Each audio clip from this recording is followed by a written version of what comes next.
start with a ministerial briefing on a very contentious and important issue, of which we want to take stock on the issues that have happened before, that all of us knew that was a morning that we don't want to be repeated in South Africa. And so we are, as the NCOP, we deemed it fit to reflect on this, what happened a few months ago in our country, something that put a blemish and also that inhibited the issues of economic growth, but also that had a negative impact on the image of South Africa as a country and as a destination for investment. Since we are now busy with that specific issue, we will request that the opening remarks be done by the designated person, the chairperson of the NCOP or his designated delegate to do the opening remarks. But all in all of you are welcome. We will just hand over to the person that is responsible for the opening remarks.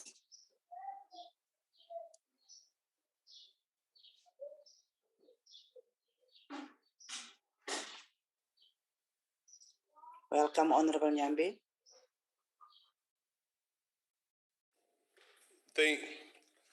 Thank you, Program Director, Deputy Chairperson of the National Council of Provinces, Honorable Mayor Lucas, Minister of Economic Development, Honorable Patel,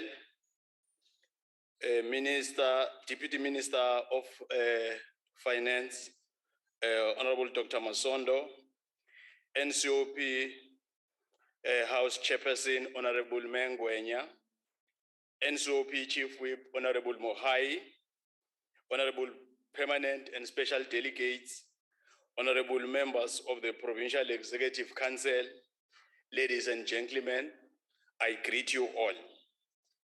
Program Director, Mayor Lucas, thank you for granting me the opportunity to make the opening remarks for the Ministerial briefing session on the economic and fiscal impact of the July 2021 public violence, looting, and destruction of property. As members will recall, on the 25th of August 2021, the National Council of Provinces held a debate on the recent public violence, looting, and destruction of property. This timely debate focused on peace, stability, and rebuilding. In his contribution to the debate, the permanent delegate from Gauteng, Honorable Ambassador Mohamed Dango, cautioned us against falling victims to the many unhelpful narratives about the unrest. He advised us that, open quote, our narrative must be the mobilization of our people to build that capacity and capability in being able to liberate themselves from those things that hold them back.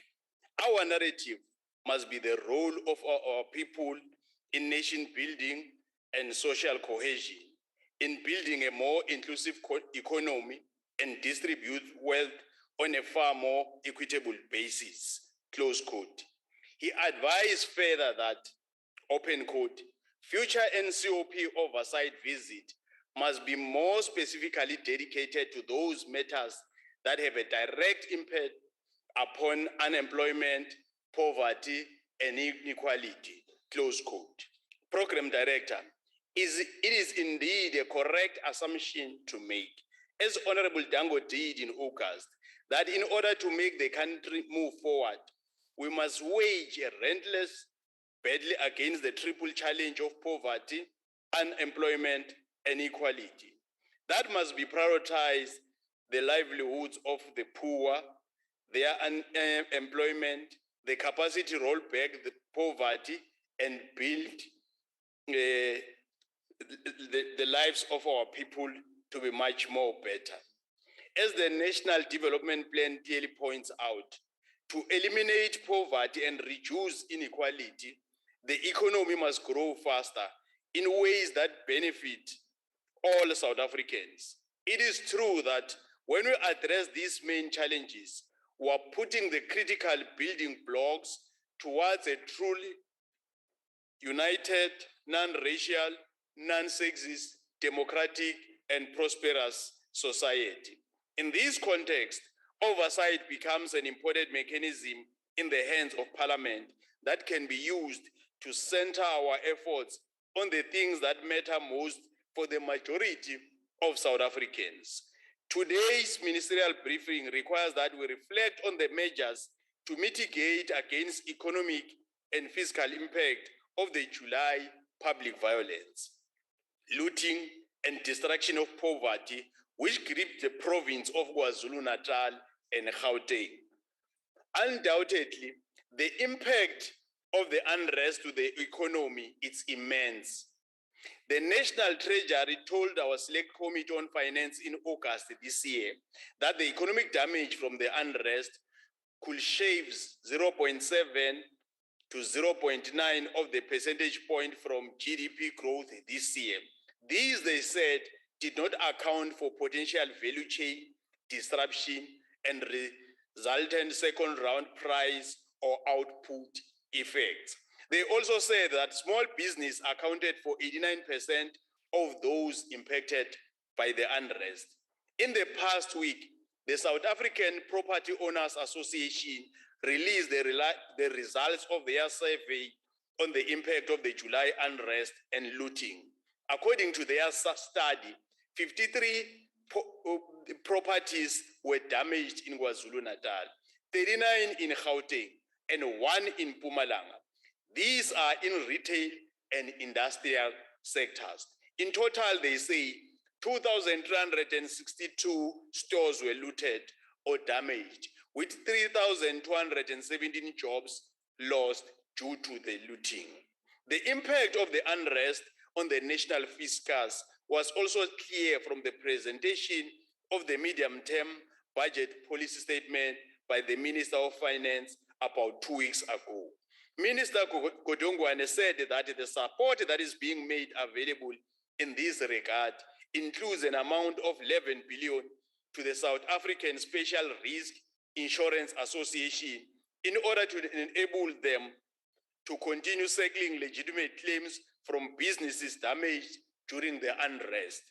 The national ministers will expand on the impact of these unfortunate incidents. We will also get the perspective from members of the executive councils in our respective provinces. The information shared will serve as a critical input for our oversight plan now and into the future, honorable members. Program Director, as we look at the measures to mitigate against the economic and fiscal impact of the destructive actions which occurred in July, we should also intensify the efforts for the de-escalation of public violence as a means to express anger or disappointment by some citizens. There is a creeping but very wrong notion that government listen better when people destroyed property. Nothing is gained by destroying public or commercial infrastructure. Instead, such regressive acts only serve to worsen the condition we seek to change. In closing, I would like to salute the many communities across the country who stood up against the saboteurs. As we came to learn, the situation could have been worse were it not been for the patriotic efforts. They risked their lives and limbs to protect the future of our country. I trust that the information that will be shared today will not only sharpen our oversight, but also strengthen our efforts at promoting nation building and social cohesion. I thank you, Program Director. Thank you very much, Honorable Nyambi. Thank you very much for that warm welcome and the opening remarks that actually set the tone for the discussion of today. We will now welcome our Deputy Minister, Honorable Nomalungelo Gina, who will be briefing us particularly on what transpired and what is the measures that will be put in place to mitigate the impact of the said public violence, the looting, as well as the destruction of property. Over to you, Honorable Comrade Nomalungelo Kina. Thank you very much, Deputy House Chair. Let me greet the Chairperson of the NCOP, greet you, Chairperson, Deputy Chair, greet all the MECs that are here, greet the Chief Whip, special delegates, SALGA representatives. Good morning, all. Chairperson,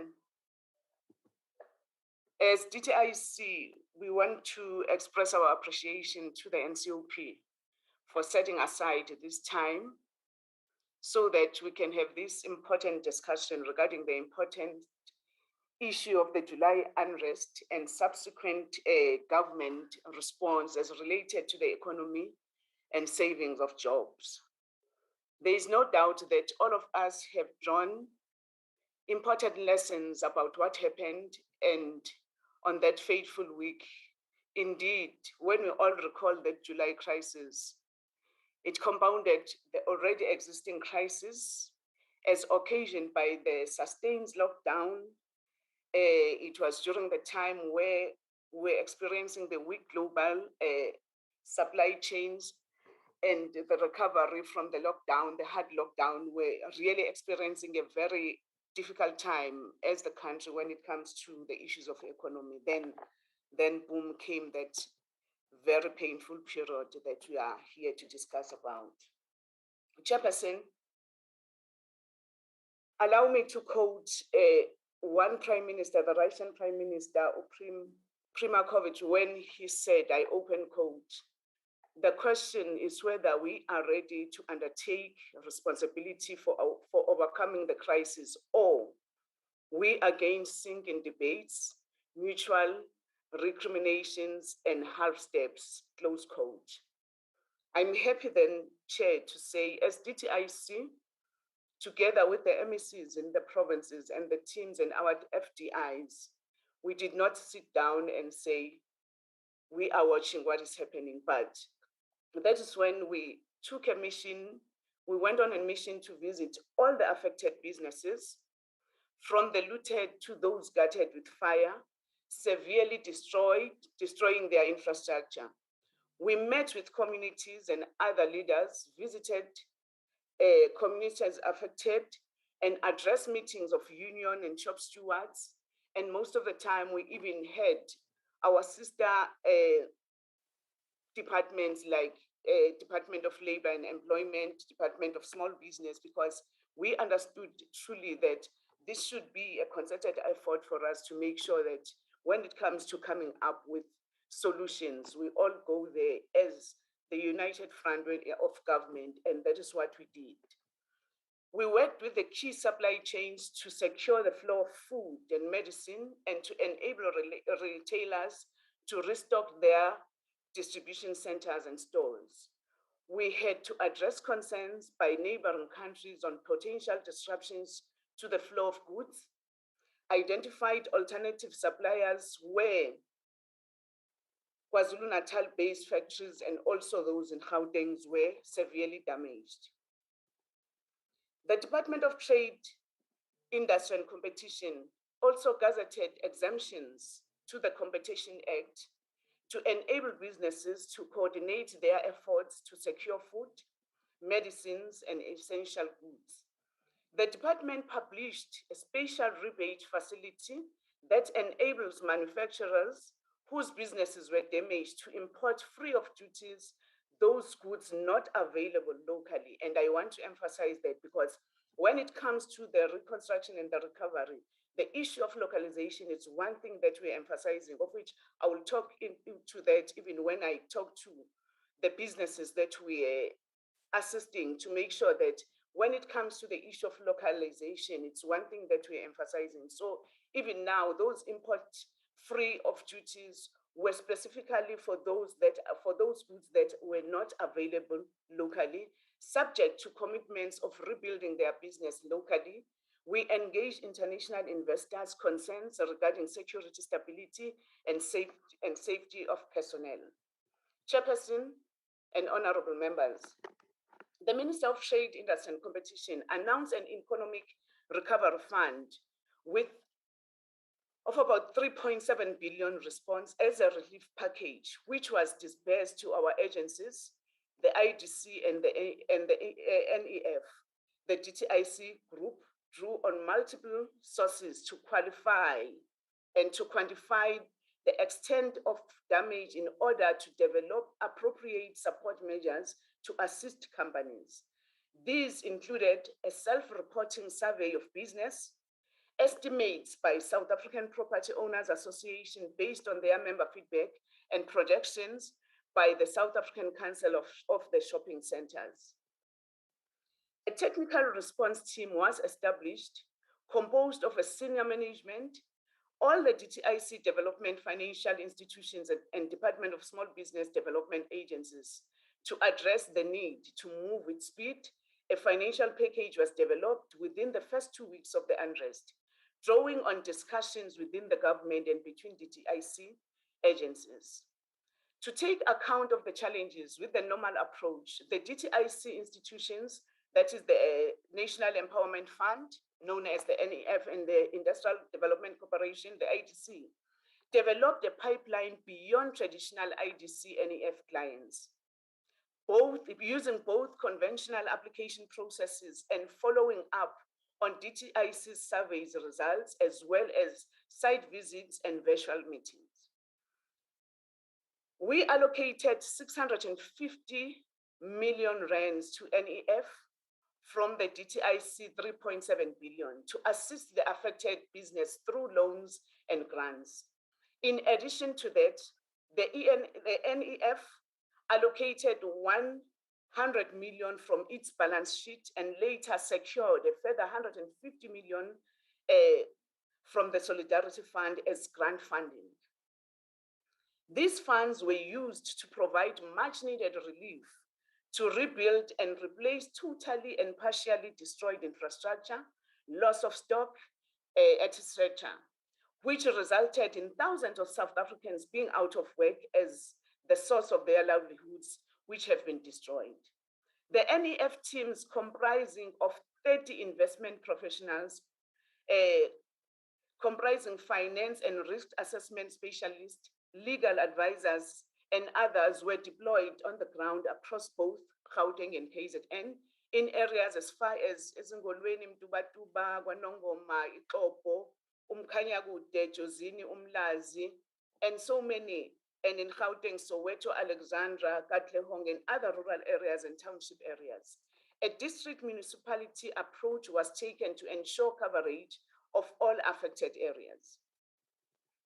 The IDC tailored a comprehensive package, including funding, support for business and communities affected by the unrest.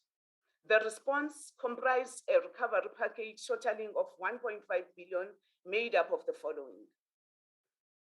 It was 100 million rand regional program support grant allocated to provide technical and financial assistance to small business in township, rural areas, small towns that have been affected by the unrest and associated supply chain disruptions. In Gauteng, IDC, in partnership with Gauteng Enterprise Propeller, which has set aside 50 million rand to co-invest with IDC, 1.4 billion post-unrest business recovery fund to assist all small businesses. Up to 700 million of the funding will be available as a grant, and the balance will be made available as concessionary rates. In addition, the IDC administered the DTIC 900 million MCEP Economic Stabilization Fund and the 400 million MCEP Critical Infrastructure Grant. The MCEP Economic Stabilization Fund supports manufacturing companies affected by the unrest, including those impacted by association supply chain disruption. It offers concessionary funding to affected companies through interest-free loans. This MCEP Critical Infrastructure Grant Fund supports companies that were impacted through infrastructure destruction and logistic disruptions. Chairperson, as at the 12th of February 2021, the IDC, the NEF, and the Critical Infrastructure Recovery Program, that is the CIPR within the DTIC, have collectively approved 182 applications comprising of affected businesses that are located in approximately 9,059 sites, mainly across KwaZulu-Natal and Gauteng provinces. The support amounts to 2.7 billion, of which 1.2 billion has already been disbursed. This support is reducing the prevalence of the worst case scenario of companies closing shops and assisting companies to build better, as well as retain approximately 44,000 existing jobs. The retention of these jobs is decreasing the burden on the high employment rate in the country, and also enabling those employed citizens to be less dependent on social grants and contribute towards the fiscal through taxes and their buying power. The support is across most municipalities in both provinces, and it includes Amajuba District, Herigwala District, King Gajwayo District, Udu District, Zululand District, eThekwini Metropolitan, Ilembe District, Umgungundlovu District, Umzinyathi District in KwaZulu-Natal. In Gauteng, the supported districts are City of Ekurhuleni Metropolitan, City of Johannesburg, and Sedibeng District. The approved support companies comprises 42% businesses in the retail sector, 21% in the manufacturing sector, and 19% in the service sector. Other sectors approved include real estate activities, agriculture, and logistics. To increase the uptake of the business recovery funds, inclusive of the Critical Infrastructure Recovery Program, that is the CIRP, the DTIC took its interventions to the communities with the business recovery roadshows. Itala Center and the Wamashu Center in Wamashu in the eThekwini municipality were visited on the 8th September 2021. The insurance claim for Itala Center was logged with the South African Special Risk Insurance Association, that is SASRIA, and the center is awaiting on-site visit from the loss adjusters to assess the extent of damage. The local business people from Wamashu Center were going to follow up with the DFIs on the support offered by the Development Financial Institution. Again, let me cite what is happening at the Idendeng Mall in Umgungundlovu District Municipality. That was visited on the 10th of September 2021. An insurance claim is with SASRIA, and the loss adjusters were on site during the roadshow visit. Assisted by the CIRP, funding for structures was provided, and an application will soon be submitted. A business in the Umshwati local municipality were also visited. The municipality will engage the DTIC soon on required intervention. The roadshows contributed to the DTIC recovery. Let me repeat that. The roadshows contributed to the DTIC receiving 21 CIRP applications to date, requesting support of 355 million. 18 of these applications are from KwaZulu-Natal. One of the 21 applications received, 12 were approved with support of 198 million, which will retain 3,516 existing jobs. 11 of the approved projects are located in KwaZulu-Natal, with one in Gauteng within the City of Johannesburg municipality. 7 of the 12 projects are operating in retail and 5 are in textile. The 11 approvals in KwaZulu-Natal are for properties owned and managed by Itala Development Finance Corporation Limited. The 4 of the approvals are for properties located at Madadeni Industrial Estate site in the Majuba district, 3 in the eThekwini Metropolitan Municipality, 2 in the Ilembe District Municipality, 1 Eshowe Shopping Center in the King Bedwayo District Municipality, and 1 in Nongoma Shopping Center in the Zululand District Municipality. Chairperson, there are lessons that have been learned during this time of unrest. What we did as DTIC, we created this forum that is called the DTIC DFI Forum. And looking at the forum and the lessons that we have learned, there were challenges, there were lessons that have been learned during this time of unrest and what we have put up as DTIC DFI Forum. Let me touch on the challenges that we're faced with, but also the opportunities that were seen during that time. When this forum was formed, it was one forum where it made sure that with the volume of applications, a quick response was needed. What helped most to have such a forum was that there needed to be essential institutional arrangement to improve the efficiencies that were needed during that time. One lesson that we have learned is that it was possible that for our FDIs, for the department, we could manage to meet almost every week. Our FDIs, the adjudication panels, had to sit almost every day to make sure that the applications that got in were quickly approved so that people can get the assistance that they needed. So that was the greatest opportunity that we are having. Yes, it was a challenge, but we managed to sit down and say, what is it that we can do best to make sure that when it comes to economic recovery, we don't get the gaps, we don't allow the companies and those, whether small or big, to have a chance to even to close down.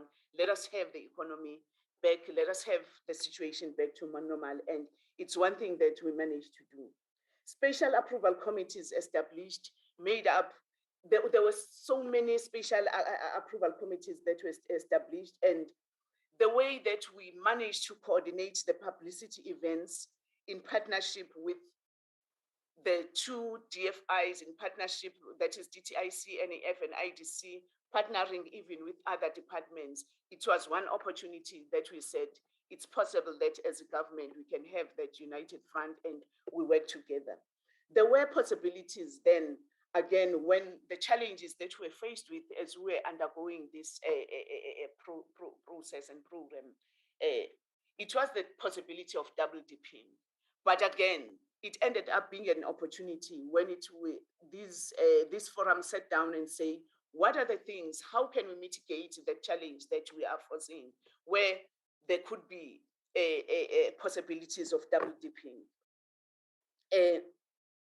One of the challenges and one of the ways of mitigating that and prevention of this double dipping was that this team from the IDC, from the NEF, from DTIC, met with UIF, SASRIA, we discussed the issue of double dipping. And that is where a list from each of the role players, where the transaction were made, that list of approvals had to be provided to each of these role players. If IDC has approved, the list from IDC had to be provided to UIF so that UIF can know that this person claiming has already applied and the list has been approved. On the other side, the same list to be approved, to be provided to NEF, to DTIC.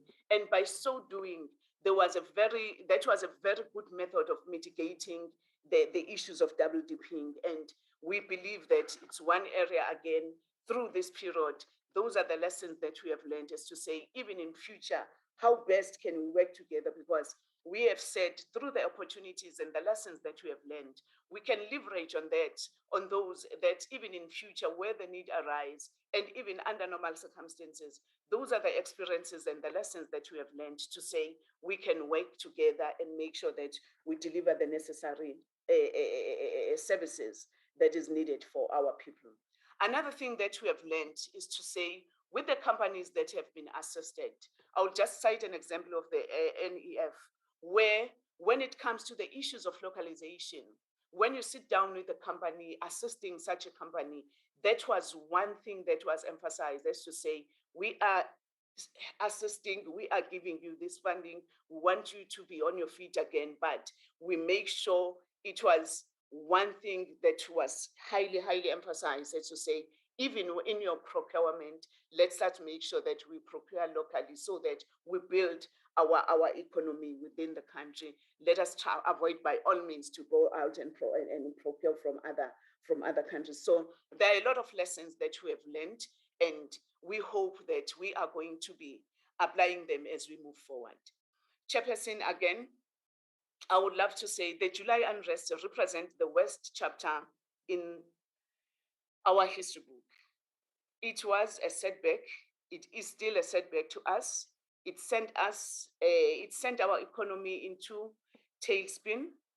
It affected a lot of township-based business and thereby affected massive job losses, especially in the retail sector. Our immediate response to reverse the worst effects was informed by this appreciation of mitigation further crisis. We take leave from one of our renowned author, Leon Brown, that I open quote, be brave, you will not see the light at the end of the tunnel until you walk through the darkness, close quote. I think this is the darkness as the country that we have walked through. I think this is the darkness as TTIC we have walked through with all our entities, with all our DFIs and our sister departments. And I can assure you, honorable members, we are towards the end of the tunnel. We are seeing glimmers of lights in front of us, and we believe that if we come together, we can see more light and we can bring light to our communities. Let me thank you, Chairperson. Thank you very much. Thank you very much, Honorable Deputy Minister. Honorable members, there is a briefing or a presentation on the mitigating factors and also the actions that have subsequently been taken after the happenings of July 2021, but also as to how the government is planning henceforth to deal with issues as such. So, having heard that, we want to express our appreciation. We will now allow members, honorable members, to indicate whether they want to interrogate or ask questions on the briefing that has been done by the Deputy Minister.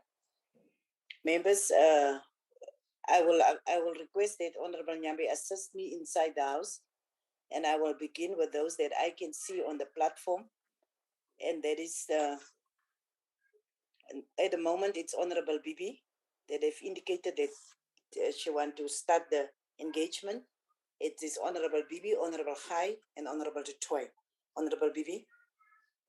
Honorable Mushodi.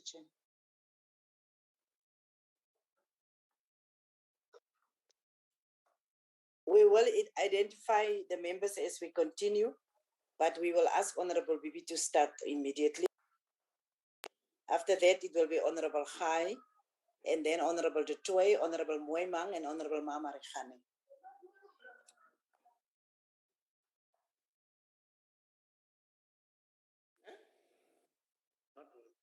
It's not working. It's working. Okay. Thank you very much, Chairperson, for the opportunity. And thanks for the detailed briefing from the DM, umzukulu wami. Uyibeke kahle njengoba injalo.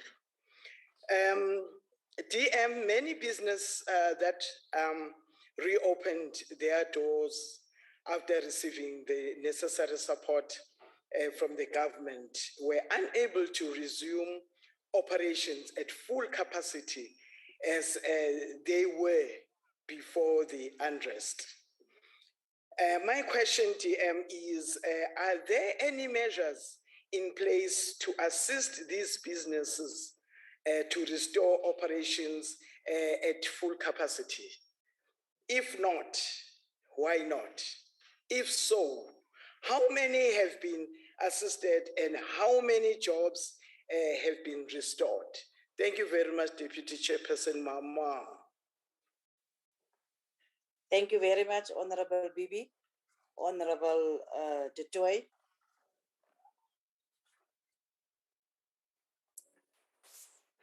Thank you, Honorable Deputy Chair. Honorable Deputy Minister, I would like to find out with reference to the unrest that did take place and the fact that very few arrests were made after that, and the fact that not all businesses have recovered up to now, and the ever-present atmosphere in meetings that indicate that similar protest action or unrest may occur in future.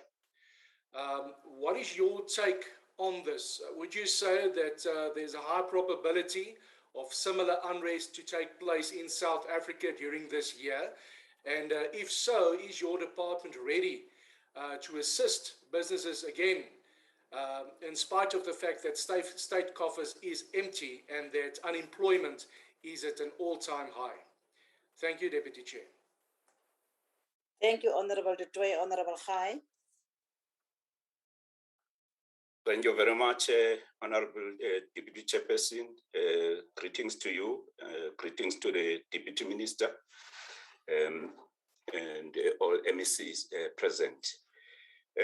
Honorable Deputy Minister, the NDP recognizes the need for investment throughout the country in our local municipalities, which are direct link to our people and critical to creating sustainable livelihood in communities.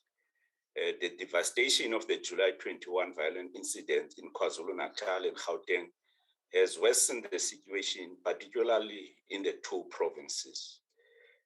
What are the latest programs that have been rolled out by the department and other government agencies to support the business affected by the July unrest? In the estimation of the department, how long will this take businesses and the economy of KZN and Gauteng to fully recover from the effects of the unrest? Thank you very much. Thank you, Honorable Khai. Honorable Makause.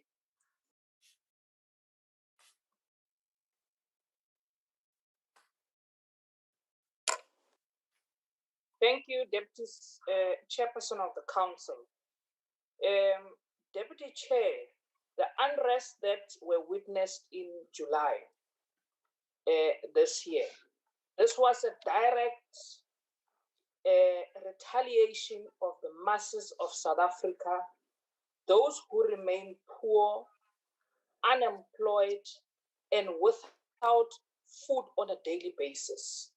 The people of South Africa, majority of them Black people, do not know where their next meal is going to come from. Yet the government of the day, during 1994 negotiations, they were sold a raw deal.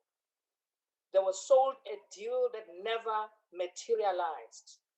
We still are unemployed in South Africa. Yet, we allow such speeches to happen in the council where ministers comes and just sing. No tangible plan at all. How are you planning, Minister, to restore businesses of those businesses that were looted? How do you plan, Minister, throughout municipalities to make sure that small businesses get funding, grassroots businesses get funding, particularly in Gasigonyana municipality in the Northern Cape, where we have witnessed a business sector just not continuing at all, funded by mines, funded by government. Businesses are closing down in that municipality because of lack of support from government. The raw deal that you sold our people prior to 1994, it is beginning to show its colors now. We applaud those who have voted you out in metros, We applaud South Africans to have taken a stand against the ANC to say enough is enough. And we are committed to bringing change in the municipalities that we are going to govern. Come 2024, we are losing those legislatures. Now, if you are genuine enough in the call to serve as a minister, today you should be coming here and telling us how many jobs are going to be given to South Africans. You are coming to the end of your term. How many jobs are you planning to give to South Africans, young people in particular? Thank you, Deputy Chair. Thank you, Honorable Makause. Honorable Ryder. Thank you very much indeed, Deputy Chairperson. Deputy Minister, you've spoken a lot about what's being done to fix and replace some funds, insurance claims, etc. But the biggest cost to the economy was not in damage or theft, but it was in the destruction of trust and the turning of sentiment against us. Many people that have got funds to invest, both locally and internationally, have now chosen to spend their money elsewhere, noting the risks associated with investing in our economy here. I must say that from I hope it's a reasonably well-informed perspective, there's a risk of the July insurgency being repeated at almost any time. The instability and the dissatisfaction was apparent in the results of local government 2021. So, Deputy Minister, my question is, what is being done to rebuild trust and to demonstrate that there will not be a recurrence of the insurgency? Thank you. Thank you, Honorable Ryder. Honorable Mama Rakhane, you still want to ask a question? Mama Rakhane? If not, can we then request Honorable Rataset? Mama Rakhane, are you there? Before we go to Honorable Rataset.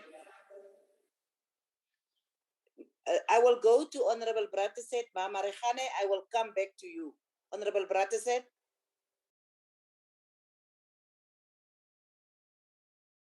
Thank you very much, Deputy Chairperson. Deputy Minister, Newton's third law of motion reflects that for every action there must be an equal and opposite reaction. Although this maxim translates imperfectly into the sphere of law, the principle remains. There must be a concomitant justice for actions perpetrated. In fact, the law of delict, the basis of most civil litigation in South Africa, prescribes that a delict is any unlawful and blameworthy conduct which causes damage to another person. In this context, the Minister of Police proudly proclaimed in July 2021 that his security intelligence officials had identified 12 key instigators of the violence and that they would speedily be brought to book.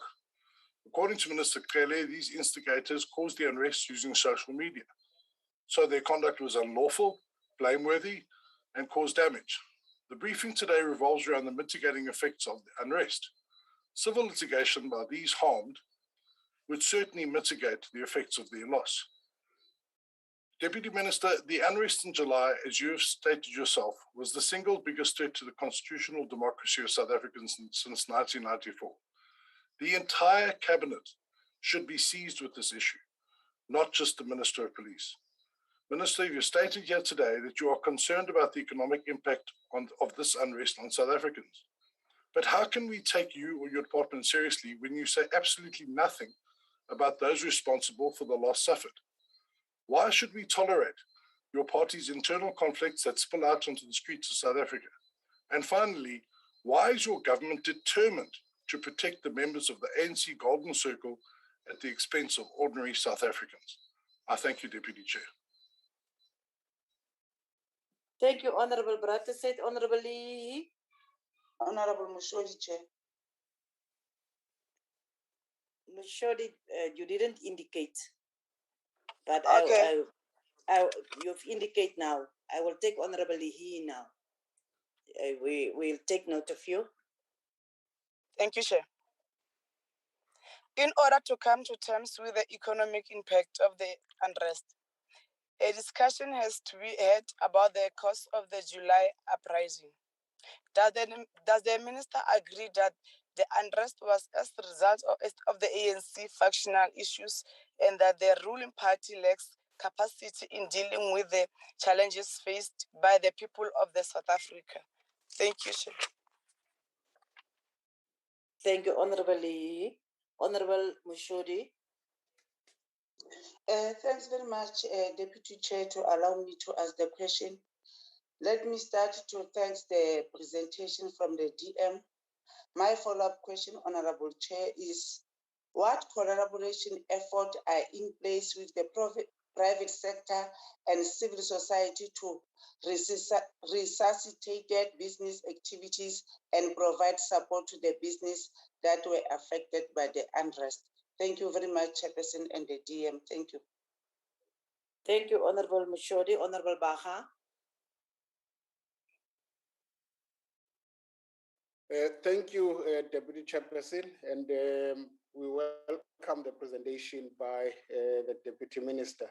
But what I want to check, Chairperson, is the fact that a lot has happened during the said period, which includes how much more or how much the informal sector was affected. Now, DM, in terms of the informal sector trade program, how many informal traders have submitted applications? And of that number, how many have been assisted in the last 3 months? Thank you, Chairperson. Thank you. The last two will be Honorable Mama Rakhane and then Honorable Moimang will conclude the question session. Honorable Mama Rakhane.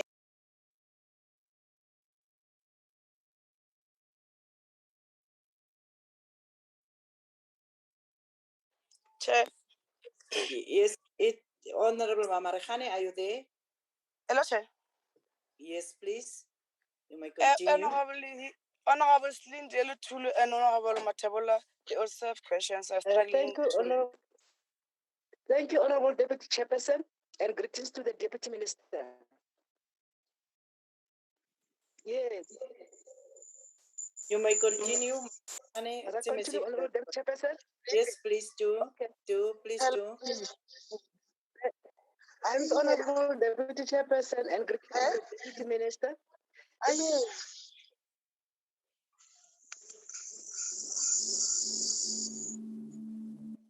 Honorable Mama Rakhane, do you have challenges Honorable with your Deputy Minister? Yes, Honorable Deputy Minister, my question is what is the total value of grants that our development finance have made available for SMMEs affected by the July unrest, and how many jobs have been saved through this funding? I thank you, Deputy Chairperson. Mute. Please mute, Honorable Mama Rakhane. Honorable members, we will give to those in the house that have not necessarily indicated on the platform. After we have given to Honorable Moimang. And then I see Honorable Dongeni also raised their hand. I heard Honorable Lee said that there are other members that want to. We will request Honorable Nambi to assist us in the house. There are other members that want to still ask questions. Honorable Moimang. Thank you. Honorable Dongeni, mute, please.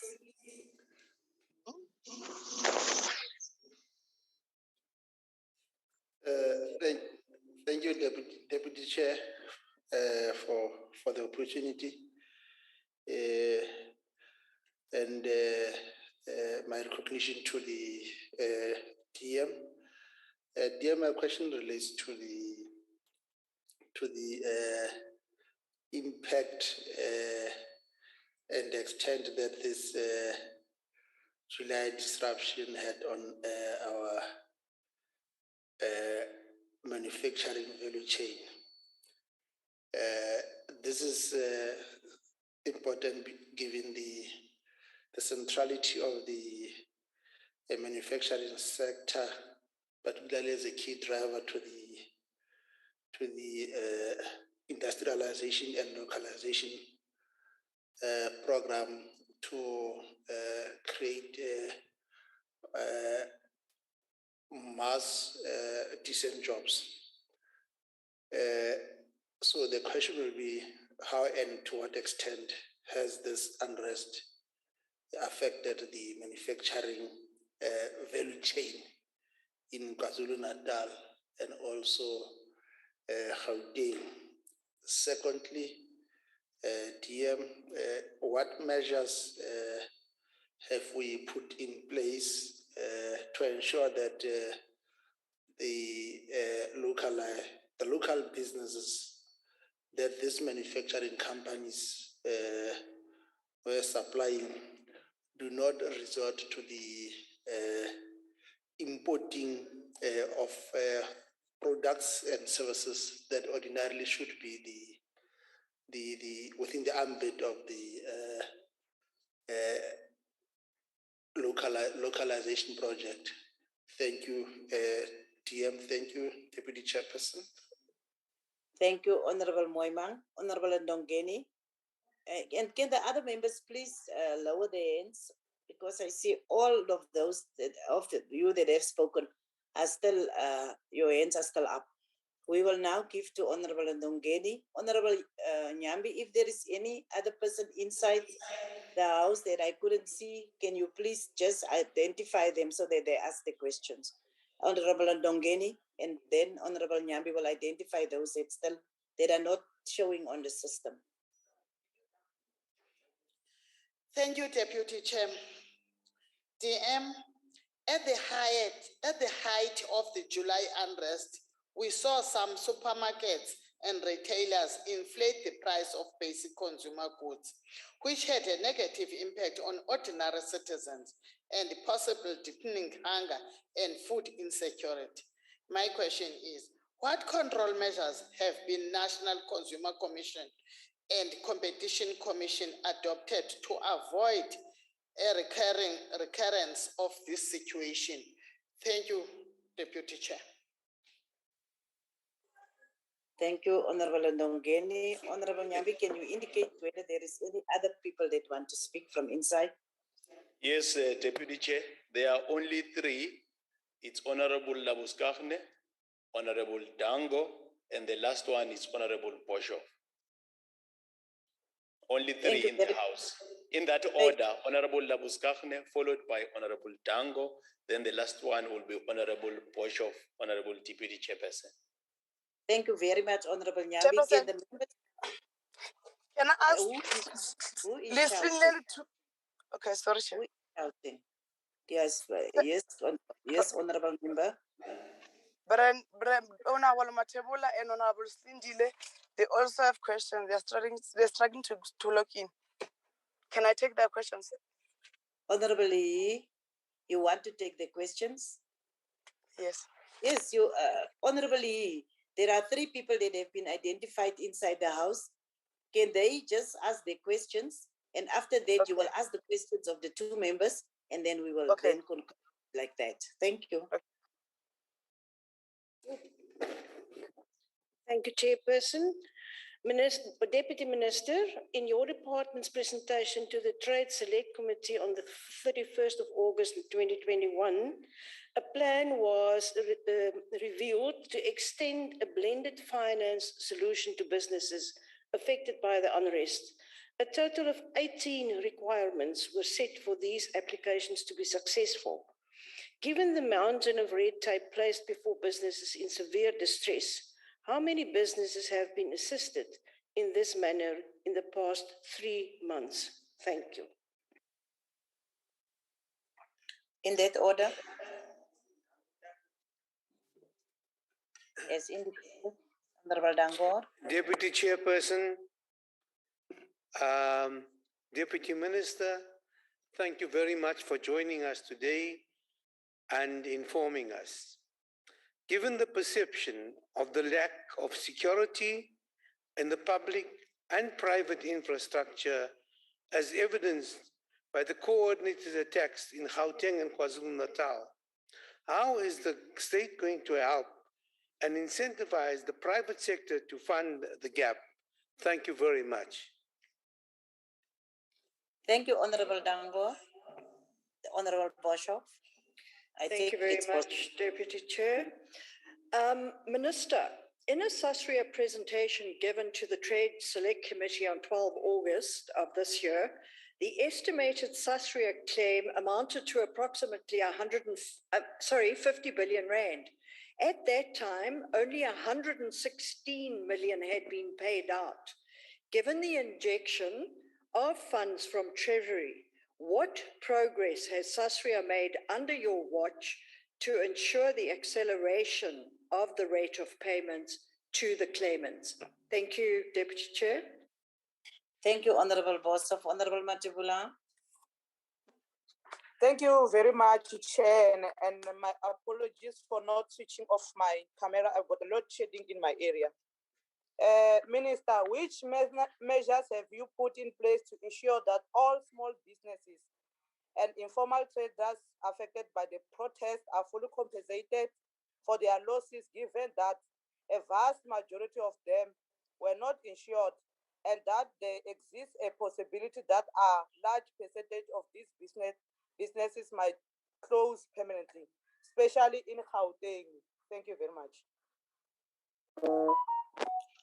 Thank you, Honorable Matibula.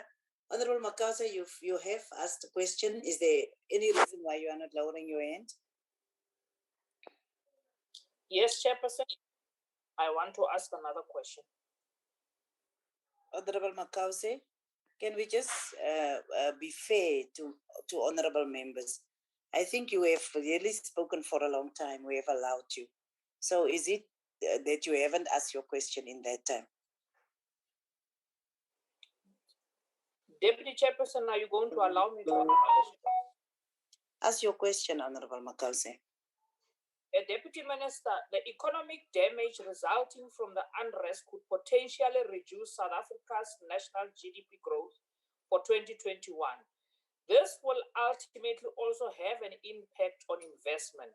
What impact has the unrest had on the country as an investment destination?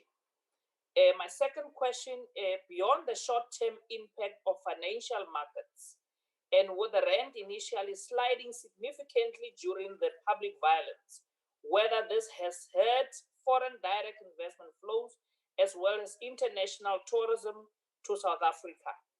Thank you, Deputy Chair. Honorable members, they conclude the question session from members. We will now hand over to the Deputy Minister and the team to respond to the issues that have been requested. And after the Deputy Minister have responded, we will immediately give over to Honorable Nyambe. Honorable members, Honorable Lee, let me tell you, the session for questions have been concluded. You have said Honorable Matibula want to ask a question. She did ask. Honorable Matibula and Honorable Lindsay Lutuli. Honorable Lutuli is where? She's struggling to log in. Do you have the question? Yes, I do. Okay, ask the question. Okay.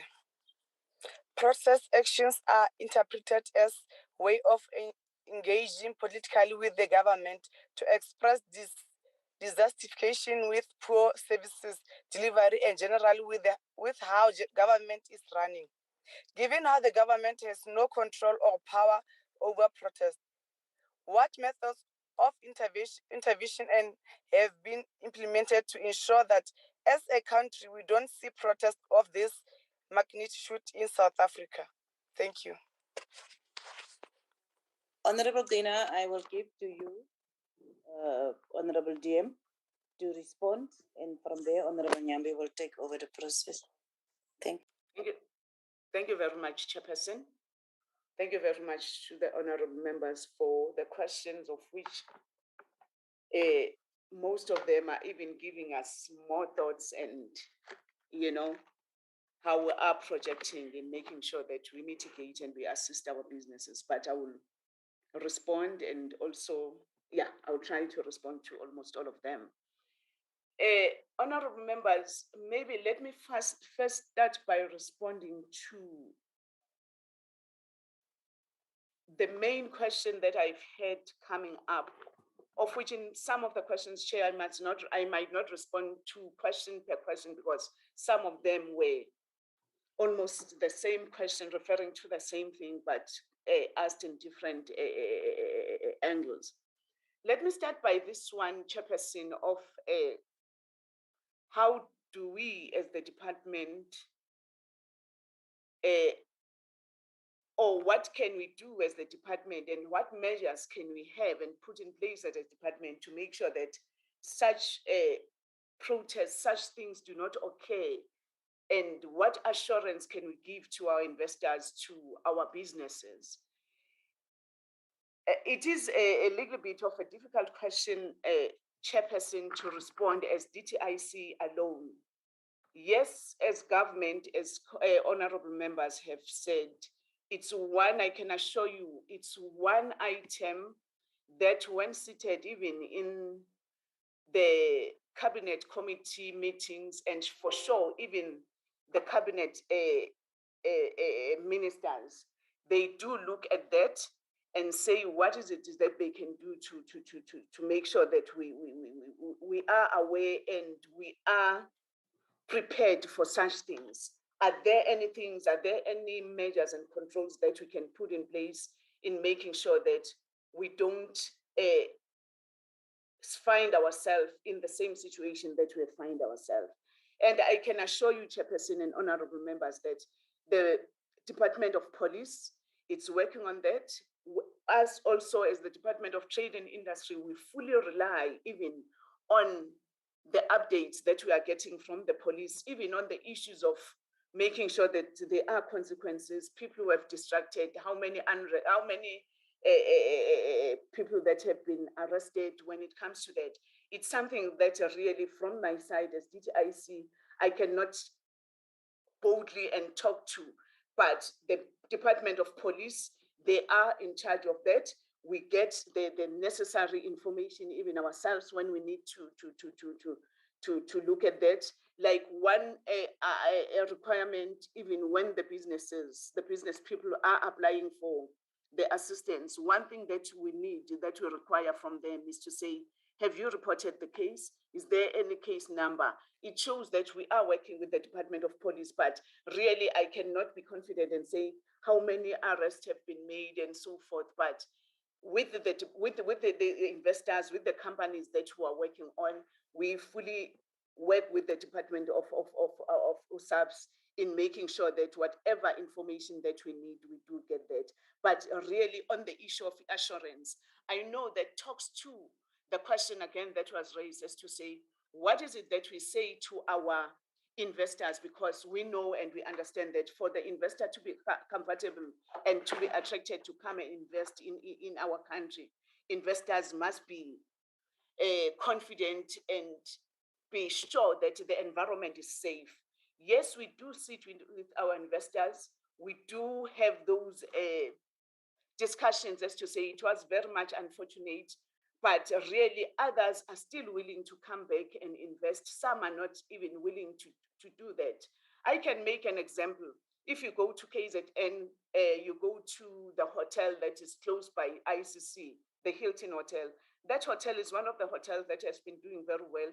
It's not yet open, but I know the MEC, the government of KZN, is always engaging with the owners, there, but they're still very much uncertain. I'm saying there are some pockets of that uncertainty that has made some of the investors not to come back fully to invest, but it's something that it just needs us to sit down, to discuss, to engage each other. I might not really be in a position to say there are measures to say this is a thing that will never happen, as our honorable members have said. As the Department of Trade and Industry, we can't have those powers. We can't have that power to do that. And really that control is far above us, but we are trying to be engaging with our investors to say, we are still the good destination of investing. And with all the conferences where even the president of the country do engage with the investors, we hope and believe those are the talks that keep on making sure that the investors do still see South Africa, KZN, Gauteng, and South Africa as a whole as the destination for investment.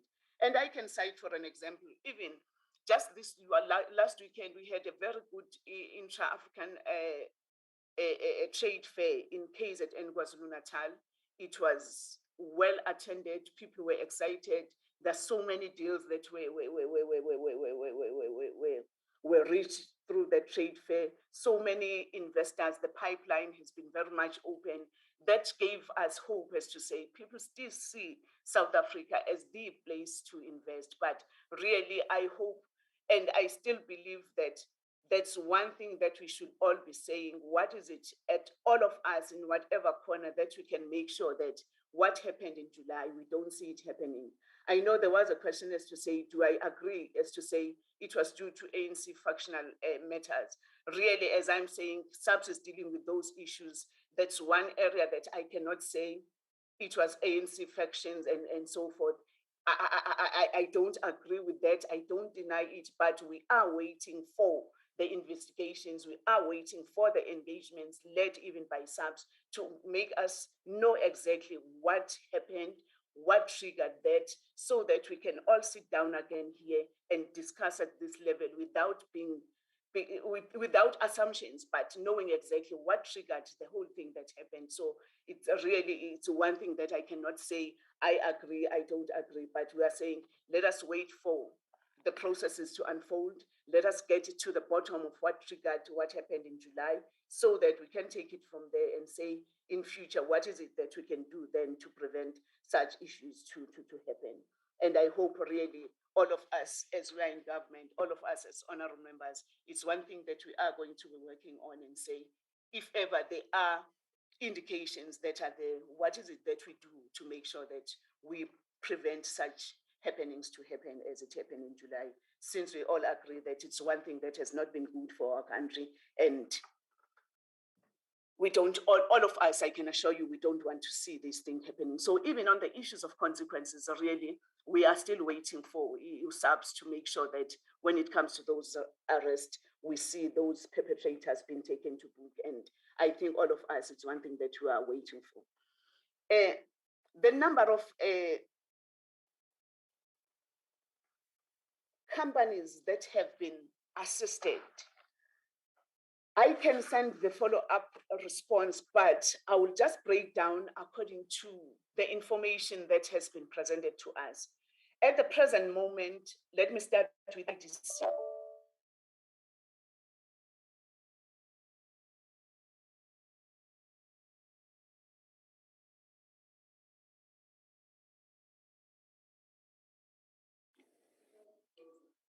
TM, try to unmute TM.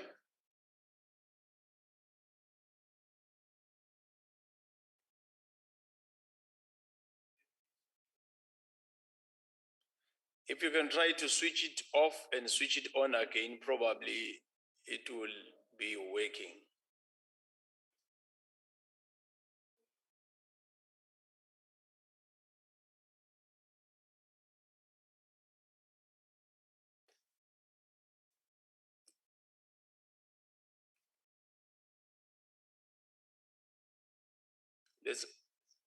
Let's allow that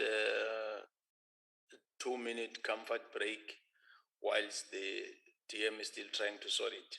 We can have the 2 minutes comfort break.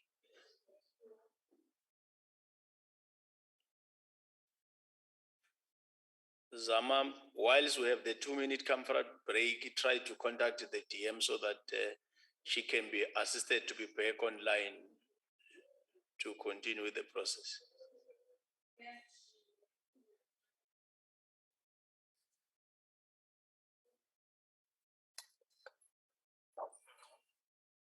House Chairperson.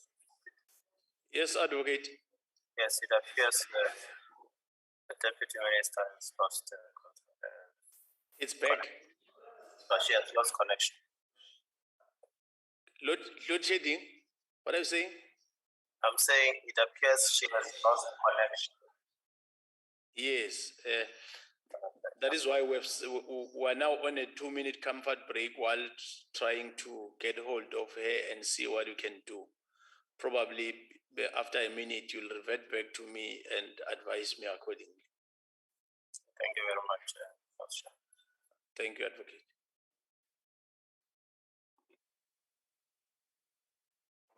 ANC is losing signal everywhere, municipalities everywhere. Order, Mkaus. This is comfort break, not you chatting, stepping other members here.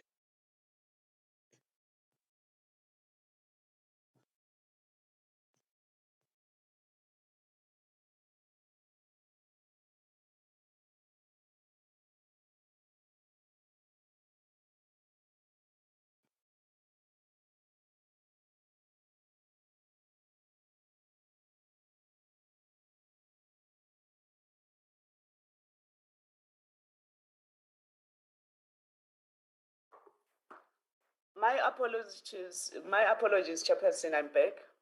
I'm so sorry, I was just kicked out. I don't know what happened. No, thanks.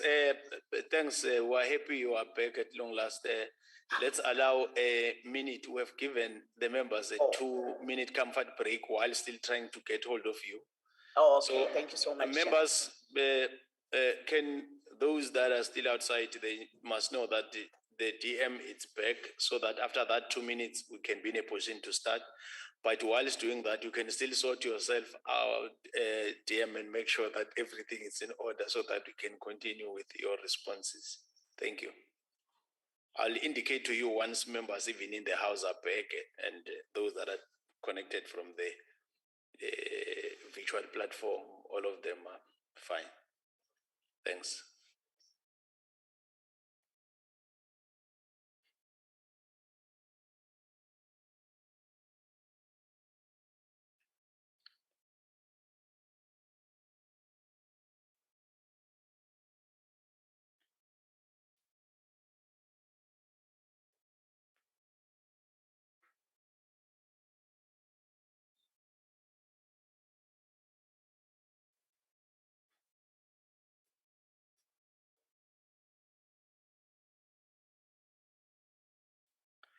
Thank you, honorable members. Thank you for respecting the 2 minutes.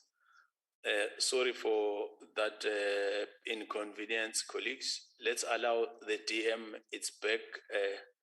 Honorable DM, you can continue with your responses. Thank you very much, Chairperson. Chairperson, let me go to the question that was asking me on the impact on the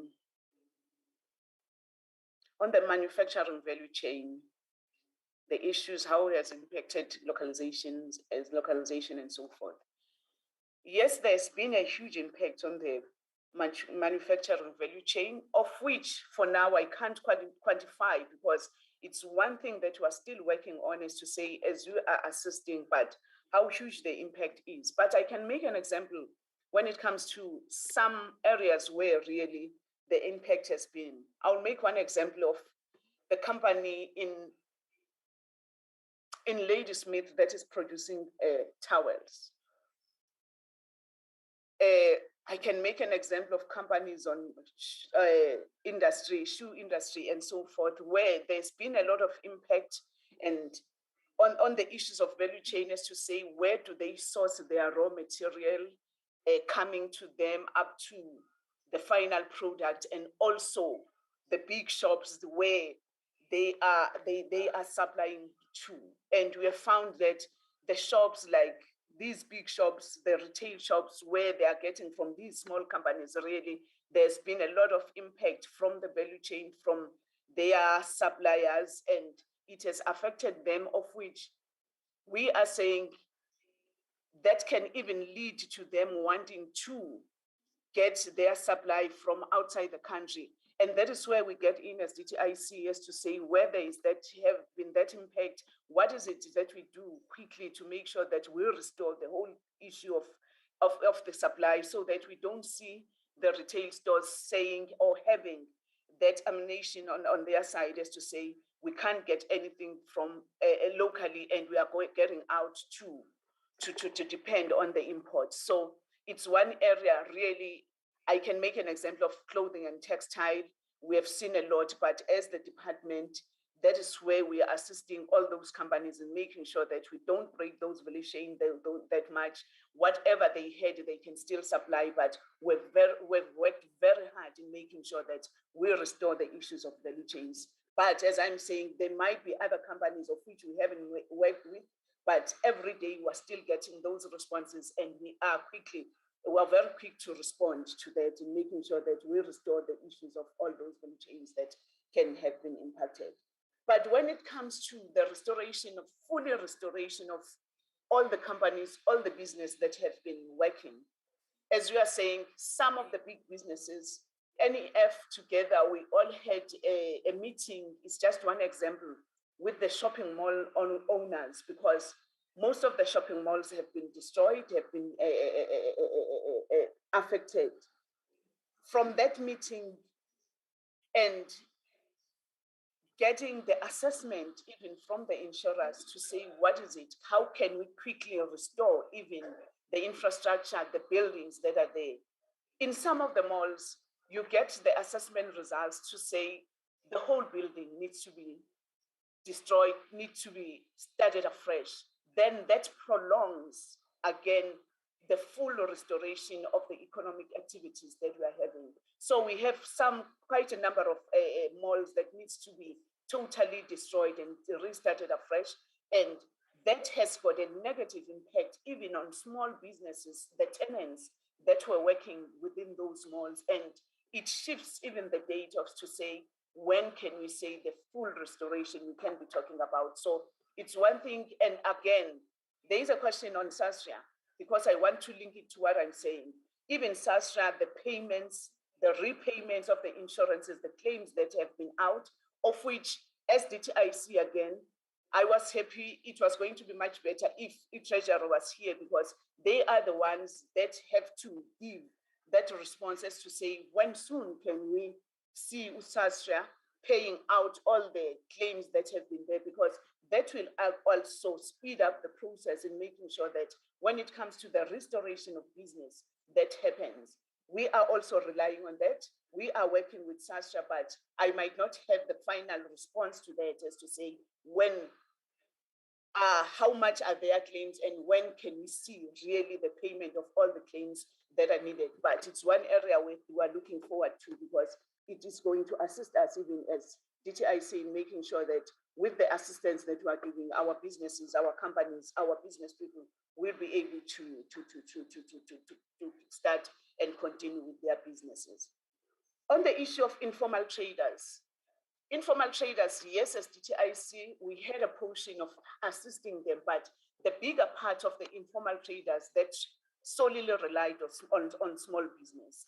What I can do, Chairperson, I can, after this meeting, I will get all the consolidated response also from small business and work it against what we have done as DTIC when it comes to the issues of small business, the informal traders, and we can give you a precise report as to say how many. I cannot have that at the top of my head, because we were working very closely with small business, of which they are the big bosses when it comes to how much the small businesses have been assisted. But I know there is a lot that has been done.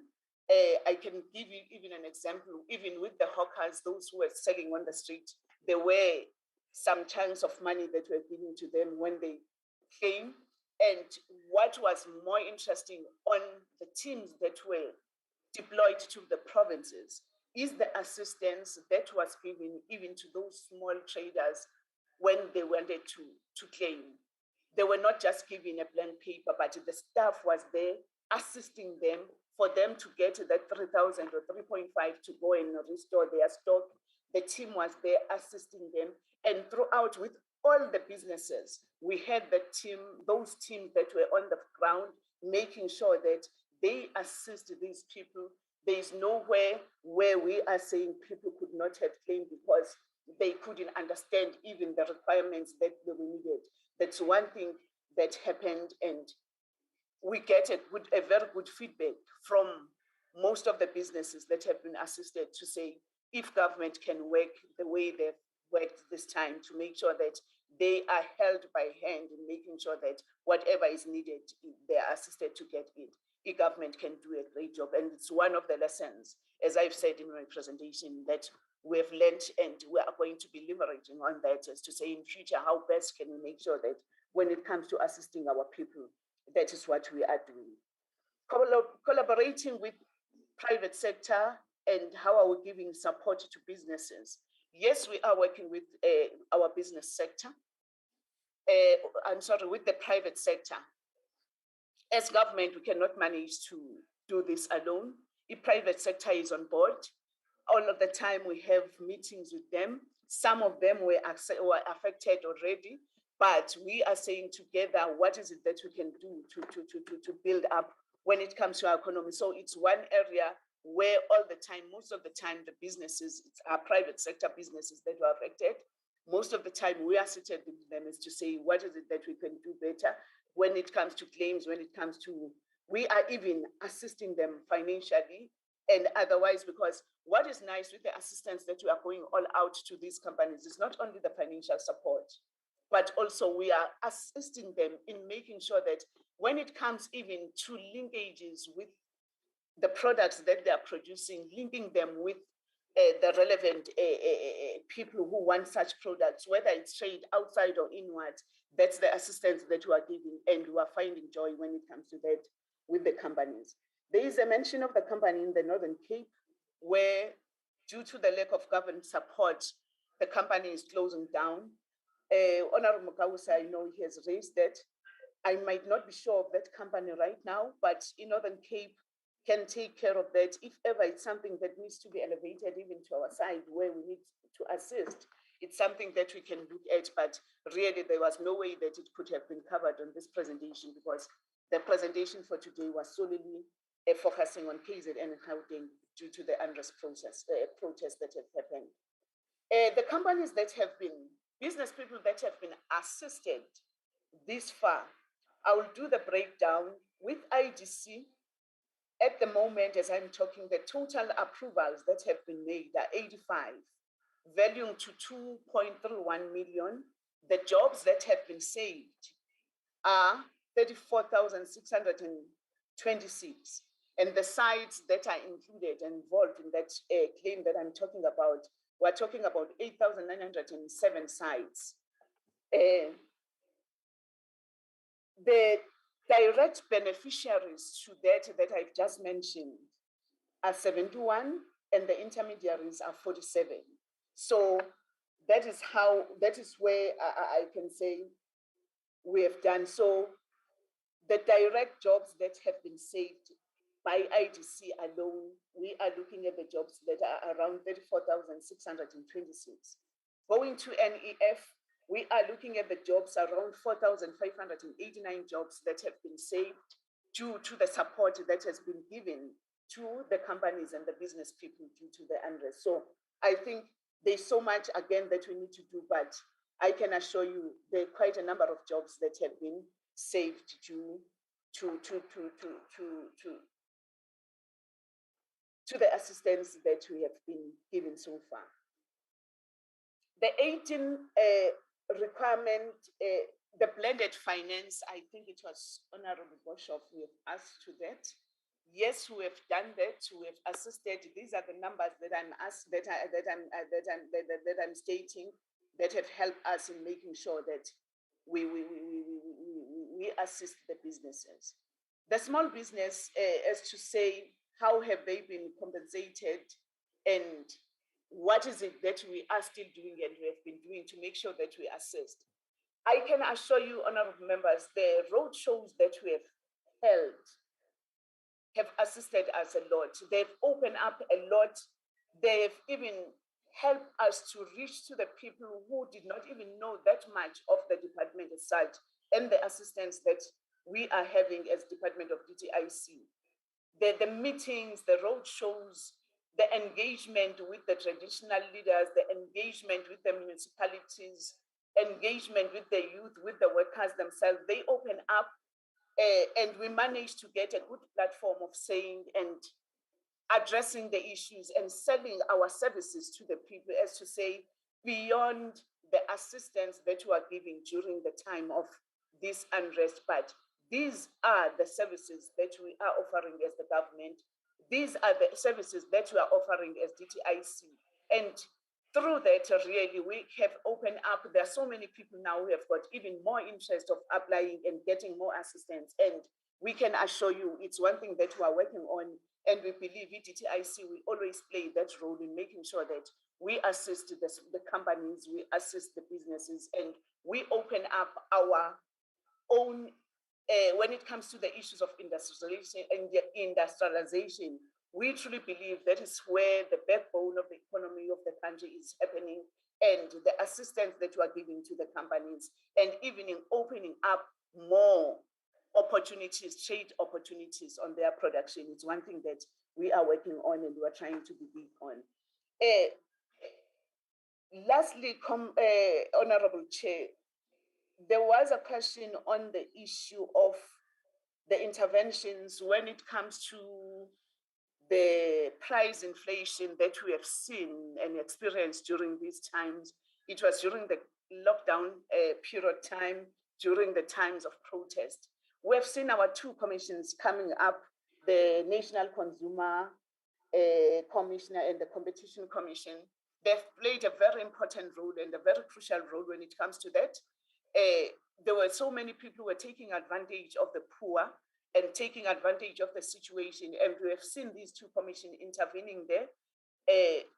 There were instances where you could find the basic food being so much, the prices being inflated in such a way that our people could not even manage to buy. But that is where they got in and they managed to make sure that when it comes to the issue of competition, when they come to the issue of price inflation, those people who were doing that, they were taken to task, and we've seen them even reducing such prices.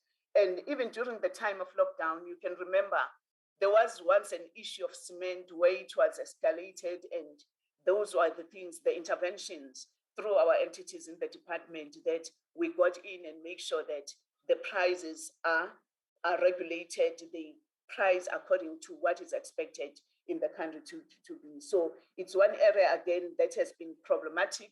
We have seen even the arrest when it comes to that effect.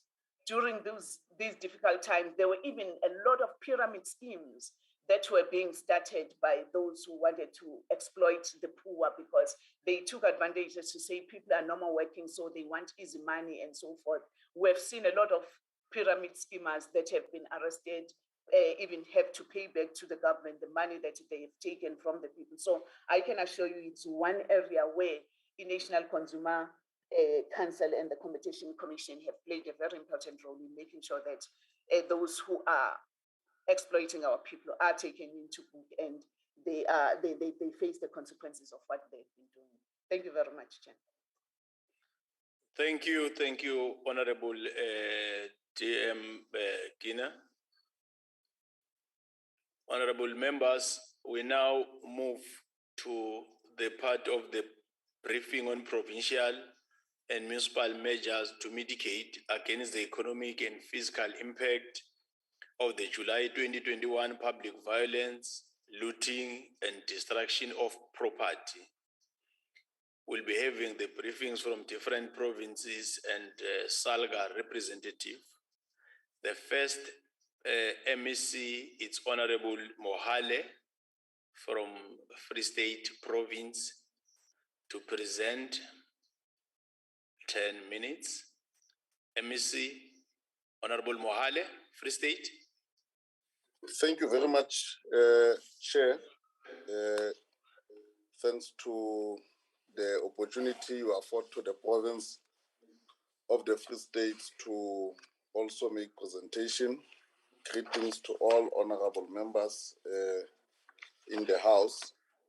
The presentation has been sent, Chair. We'll just request, if possible, the secretariats to help us flight it. Alternatively, I can read it from where I am seated. With your permission, Chair, I must indicate that the Free State Province was indirectly affected in the sense that there were just minor incidents of looting, but what becomes quite complex is the fact that there have been a number of incidents even before July 2019 in the areas where we are going to report on. Most of the lootings happened at our industrial parks as well as the special economic zones of Malutia Pofung. I'm raising this because in that area of Malutia Pofung, even before the July incidents, we have always experienced the looting of the properties. Without any waste of time, I must indicate, Chair, that the major disruption, the impact of the looting to the province of the Free State was more about the disruption to the supply chain feed to the province, because the province of the Free State relies mostly on the supplies from the province of KwaZulu-Natal and the province of Gauteng. Now, the disruptions and the lootings as they were happening alongside the N3, that directly affected the Free State province, because the Free State is one of those strategic links between the two provinces, particularly the N3 national route. So we have experienced the food shortages as well as the fuel shortages, and to a large extent, the medical supply were in shortages. I'll not speak about the financial issues because that is a general impact where even the rent was affected. We have experienced in the province of the Free State that some of the ATMs and the branches of the banks had to suspend some of their activities. But zooming directly, Chair, we only experienced one major incident in the Bloemfontein area to the estimated damage of about 1.3 million to one of the properties. The major damage happened in Malutia Pofung special economic zones alongside the N3 national route, where most of the critical infrastructure was the one that was affected. I can cite that there was vandalism to the electrical substation. There was theft and vandalism to the perimeter lights. The cables were stolen, and the bulk electrical network was affected as a result. And this disruption caused a major effect on the manufacturing activities, and such has caused the loss of revenue for all the businesses, or for most businesses that are in the park, and also additional expenditure to find the alternative source of energy, such as the generators. I can also indicate that the three park guardhouses were also vandalized. The CCTVs were stolen, CCTV cameras and all the related apparatus, the air conditioners and the security recording systems were also stolen. What exacerbated the problem is that upon the looting, there were also some community protests which were related to service delivery in the Maluti Apofung area. And at times it became difficult to actually understand as to what actually causes the looting. Is the service delivery, or it was the other normal issues relating to the July 19 looting. In total, without any wasting time, I will not go through all the items, but in total, we come to an estimated amount of 57,300,000 damage just at the park, which relates to the critical infrastructure, the lights, substations, cable theft, and for the gatehouses, as well as the damage to the perimeter fence. One of the high cost items that was stolen or damaged was high voltage electrical cable to an amount of 18 million. So in total, in the Thabo Mofokeng area, 15 businesses were looted. At the same time, or fortunately, there has not been any loss of life that was reported during the looting. And the police assisted a lot by acting swiftly to ensure that we don't incur any more damages. Like I said, the biggest impact was on the businesses that are operating in the park. And all of those businesses rely mostly for their supply from the area of Durban. Lastly, Chair, the whole incidents have also affected the tourism in our province, as many people have started, particularly in that area, because Thabo Mfutsanyana area is one of the leading tourist attraction areas for the province. They contributes more, their share of their gross domestic product into the provincial economy is mostly there. We call it the tourist jewel of the province. So with all of those incidents happening right directly within the Thabo Mfutsanyana district has affected tourism, and most of the value chains within the tourism sector were negatively affected, as most of the travelers started to reduce their traveling to that. And what we on the mitigation, we have worked with SAPS to ensure more visibility, and we have also tried to assist most of these businesses to tap into those support services that we normally offer for the businesses under enterprise support incentive.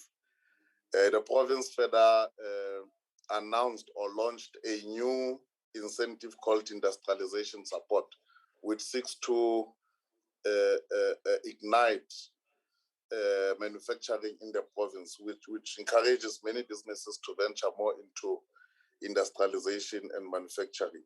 So with all of those, majority of those businesses were encouraged to apply for that funding. But most importantly, we have also worked with other departments in the sector at the national level, DSBD and the DTIC, to start finding other alternatives to the little that the province is having.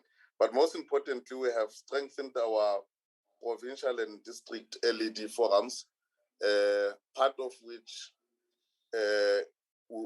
is to come up with the measures that regulates the whole business forums. We are, as a province of the Free State, we have a draft document which will try and rationalize the whole space in terms of who will be recognized as a business forum, how are they supposed to be constituted, what are their roles, so as to cap all this type of activities. Because as and when people are not happy, they organize themselves as business forums. Even one person can just wake up one day and call in a forum and cause a major damage. But to a large extent, it makes it problematic for governments to know who to engage with, and it also disrupts the planning. So with the provincial and the district LED forums that we have strengthened, we have put forth one of the key issues being that one of rationalizing the whole issues of the business voice, so as to ensure that we work more closely with the businesses. But most importantly, again,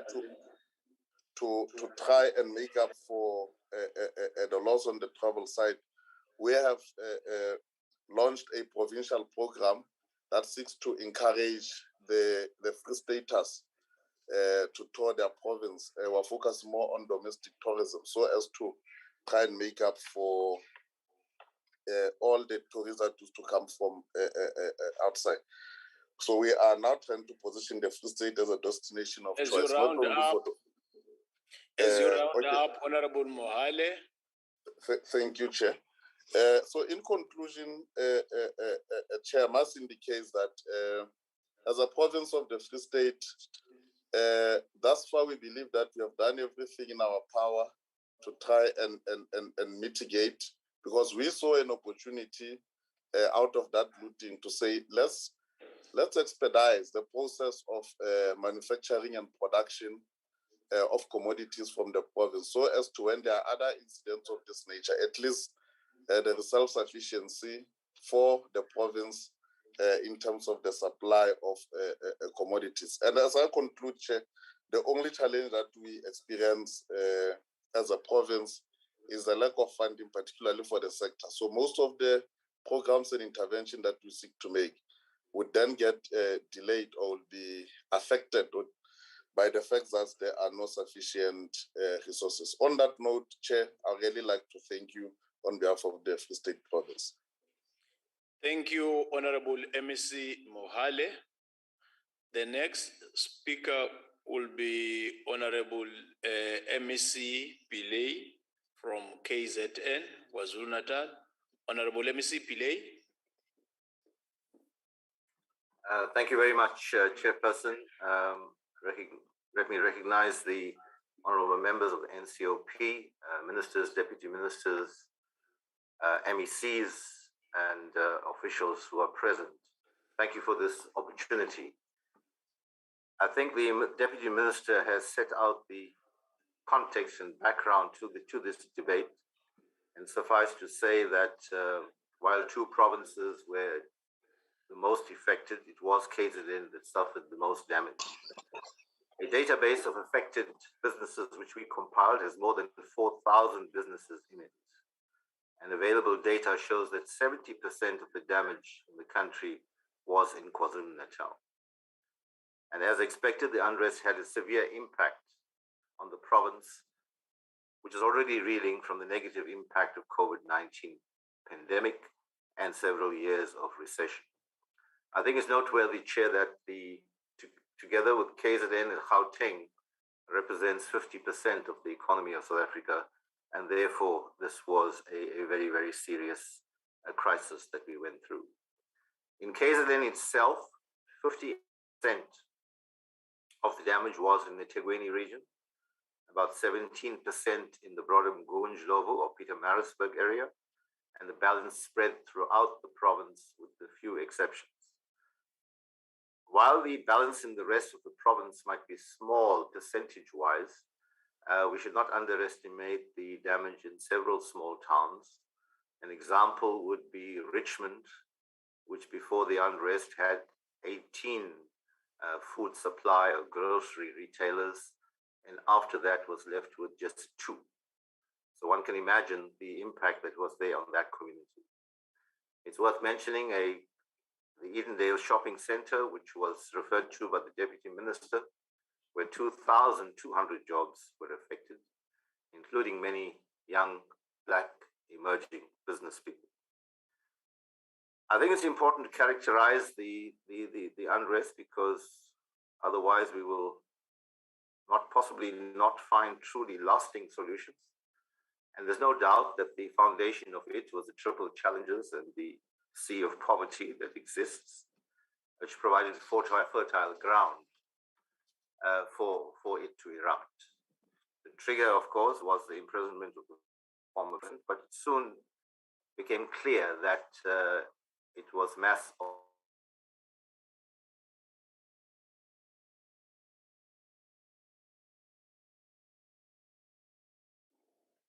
MEC, try to unmute yourself. Majority system. Yeah, we can hear you now. You can continue, MEC. Okay, thank you. So there were those who were not so poor, but came in very nice cars to loot. There was the organized crime element, people who came with angle grinders to cut out ATMs or large trucks to take. Some even used heisters to load stuff. And then there was that diabolical group of instigators, coordinators, and inciters, where I think the legal system needs to find very, very sharp expression. Of course, post the impact immediately, honorable members, was in respect of the N3 closure, which is a lifeline for the South African economy. And that took a fair amount of work to get reopened. But then there was the fuel insecurity, and But I must say we were able to work with the fuel companies to restore fuel supply in a reasonable amount of time. It required a lot of detailed, agile work to be able to do so. There was the food insecurity as a result of the closure and the disruption of the supply chain. And I can confidently say that the crisis would have been 100 times worse if we were not able to respond to those supply chain challenges, restore fuel supply, and to get a reasonable amount of security through a reorganization of the police and defense force. I think someone asked the question earlier on in the debate, and this is a question we do face when we're dealing with investors, and I'll deal with the positive side later on. But a critical question for investor confidence is, both domestic and international for that matter, is will it happen again? I think we've by no means concluded, and I'll deal with some of those positive aspects a little later on. I think the opening introductory remarks referred to the impact on social cohesion. I think the South African Human Rights Commission is currently busy with some hearings on that particular aspect. But the key point is we cannot be reckless. South Africa, we come from a particular history where we are in the process of nation building, but there are fault lines which exist, which any opportunist can exploit to create division and conflict. And that we must stand up and not allow. So the provincial government, led by the Premier, went on an aggressive campaign of what we call reassure, rebuild, and reinvest, with a slogan #KZN Rising. Intensive engagements with the business sector, with labor, with civil society. We have a KZN Economic Council, which has set up what we call a social compact, which we think is quite central to our response to this issue if we are going to have a sustainable solution. The Premier, led by the Premier, engaged religious leaders, traditional leaders, and a very, very powerful engagement to the diplomatic corps to give them that particular reassurance. Of course, it also had an impact, unrest had an impact on the environment. We are dealing with what has been said to be the worst environmental disaster in our history, where one of the buildings, a factory called UPL, a chemical factory, agrochemical factory, was torched during the unrest in a deliberate act of arson. And that produced a deadly cocktail of about 1,600 chemicals, which was not only released into the air, but led to an entire ecosystem, which includes the Umhlanga tributary, the Umhlanga estuary, the beaches and coastal environment being seriously impacted. This has been dealt with very intensively together with the National Department of Environmental Affairs over the last few months. But we are pleased that there was a 50-kilometer length of beach that was closed. 48 kilometers of those have now been opened for recreation purposes, and that's very, very critical for the tourism sector, where the hotels and restaurants had been affected by the fact that the beaches were closed. Let me say also, Chair, that there were some very good examples of best practice, and I'd like to cite the Kokstad municipality, where the mayor himself, together with all social partners, led what I call a defense of the town. So the town was not touched during the unrest, although it was attempts were made. So too with Port Shepstone, where civil society, business, and community organizations working with the police were able to protect those towns against any attack. It could be argued that the geographical situation of those areas made it a bit easier, as opposed to the densely populated areas in the Tegwini, where 58% of the damage occurred. The province is grateful for the interventions by the national department, and I think we need to place it in its complete perspective, where almost 36 billion rand, if we take the grants that were put into place, then the SASRIA allocation, which dealt with the insured, and then the allocation which was there for the uninsured. I'm pleased to say, honorable members, that we have had good communication with SASRIA, and they have committed, for example, that for all the small claims under 1 million rand will be processed within 4 months from date of claim. I think they've also committed to pay 30% of the big claims to allow some kind of reorganization or revival of those businesses. But we also understand that some of the bigger claims or the big amounts would actually go to the big claims in terms of entire shopping centers, etc. And there too, they have to be careful because that requires a very, very careful actuarial calculation as to what is a fair and just compensation. I might as well use this opportunity to say that unfortunately there are those who overstate their claims. I suppose just like anyone tries when they have an accident or an insurance claim in their homes, they overstate their claims and that delays it because that has to be verified with the due diligence process. The Economic Development Department in KZN has worked closely with DTIC, and I want to thank them, both the DTIC and the Department of Small Business Development for very close cooperation. And I think the Minister has given some figures, and I think we can largely corroborate that. And we can say that out of a total of 108 applications, with a total of 1.86 billion have been approved for assistance. And these approvals, if I may very quickly go, in Chegweni was 39 with 444 million, in Gunjlovu 3 with 6.5, King Tachwaya 3, a total of 118 at 1.856 billion. And I have statistics for each district processed thus far. So too with the Department of Small Business Development, where there's 215 applications, the value of 257 million, 75 applications with a total value of 78 were approved, while another 129 applications at 117 million are still being processed. And here too, Chair, I have a breakdown per our districts, which I think time will not allow me to go through each one. While as a department, and certainly as a project department, government, unfortunately, we have resources to reinforce or to increase the financial support beyond that which is given at national level. And I must say that budgets have been tight for some time. Both our health and education departments, because of COVID, looking at serious potential over expenditure. So we had to look at our existing budgets to try to squeeze out additional measures, and they've been largely in the form of relief measures of rental relief or delayed payments and other such relief measures. Of course, on the tourism front, we've been able to secure another 20 million, but it's also overlapped with the COVID relief. It became even more once the unrest took place. So too with our local government structures have been granting relief measures, which has not fully been quantified yet, but I think it would be a significant amount.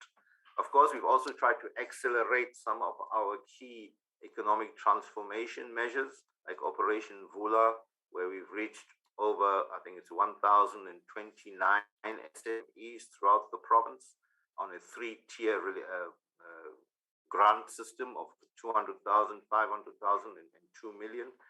And we think that's going to add important impetus to recovery, and especially for young people.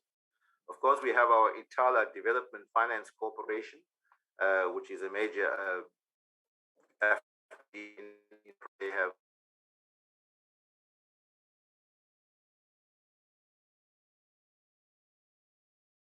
referred to their largely being covered by their SASRIA claims, and we have commitment for those claims to be fast-tracked so that those economic activities can start as quickly as possible. Those industrial estates are quite critical to our manufacturing sector and our economic revival generally.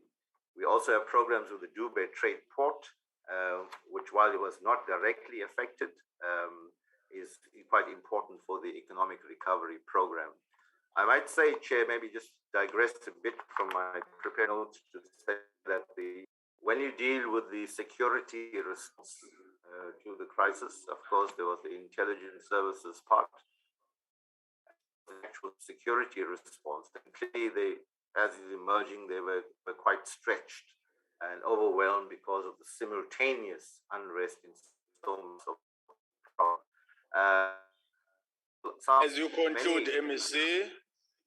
There are many examples of success where the police must be given credit for. For example, the harbor, the airport, the telecommunications, major shopping centers such as Pavilion or Gateway, which were all attempts were also made, but through important work by the police, that was resisted. The bottom line chain conclusion is that we've got to rebuild confidence. And the minister referred to the Intra-Africa Trade Fair in Durban this week or last week, where we had over 10,000 delegates over 5 days, 46 countries represented. For the first time after a long time, our hotels were all filled, and we hope that's going to be a good warm-up for the December season. We've had the Toyota announcing its new production line, Sappi similarly, Tetra Pak 500 million, Richards Bay Minerals reopening.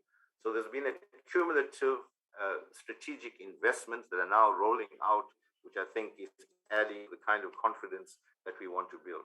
Of course, all of this is underpinned by serious attention to the township and rural economy. If there was time, I could unpack as far as that is concerned.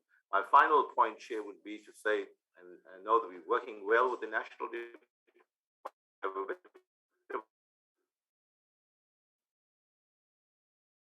the accountability of beneficiaries, so that we can have better oversight on it on the ground versus what has been released. There is the issue of capital flight, Chair, but Sasria has assured us that they're not going to pay out so people can take their money and go elsewhere, that kind of payout must be linked to reconstruction of the business and, if possible, resuscitation of it. There are other examples around the clothing and textile, the poultry and the automotive sector, Chair, which has serious programs showing promising results. With that, Chair, I thank you for the opportunity. Thank you, Honorable MEC Pillay. The next presenter is Honorable MEC Foslo from Northern Cape. Honorable MEC Foslo. Thank you, Program Director and NCOP House Chairperson, Honorable Nyambi, NCOP Chairperson, Honorable Masondo, the NCOP Deputy Chairperson, Honorable Lucas, the Deputy Minister of DGIC, Honorable Gina, the Deputy Minister of Finance, Honorable Dr. Masondo, fellow members of Executive Councils, my colleagues, Portfolio Committee Chairperson, Honorable Maneng, special delegates that are present here today, SALCA Representative, Councillor Dr. Nkubani, ladies and gentlemen. Thank you for inviting me to join this hybrid session today, as it affords us as a Northern Cape an opportunity to reflect on an unfortunate situation we experience as provinces and the nation directly and indirectly. First and foremost, I think we must indicate that as a Northern Cape province, initially, we were not directly impacted with the undesirable situations and incidents suffered by our sister provinces. There were, however, isolated sporadic attempts to loot businesses, especially in your Kimberley area, in particular in Khalashiwe, but with the proactive intervention of the subs and the affected communities, none of those attempts come to realization. No form of public violence and destruction occurred as a result of these attempts. And we can also actually describe that to the strengthened implementation of the district development model throughout all the 5 districts in the Northern Cape. We started to experience the devastating impact, however, of public violence, looting, and destruction of property during the downstream transport logistics due to our economy being export market oriented. This in turn hampered the supply of goods and services from our province to their markets and supply destinations, leading to economic contraction and huge fiscal implications for the Northern Cape and our country at an export front. Program Director, the Northern Cape Province recorded the steepest decline in growth at minus 0.6%. However, due to the province's smallest contribution to the South African economy at 2.2%, the impact is rather muted.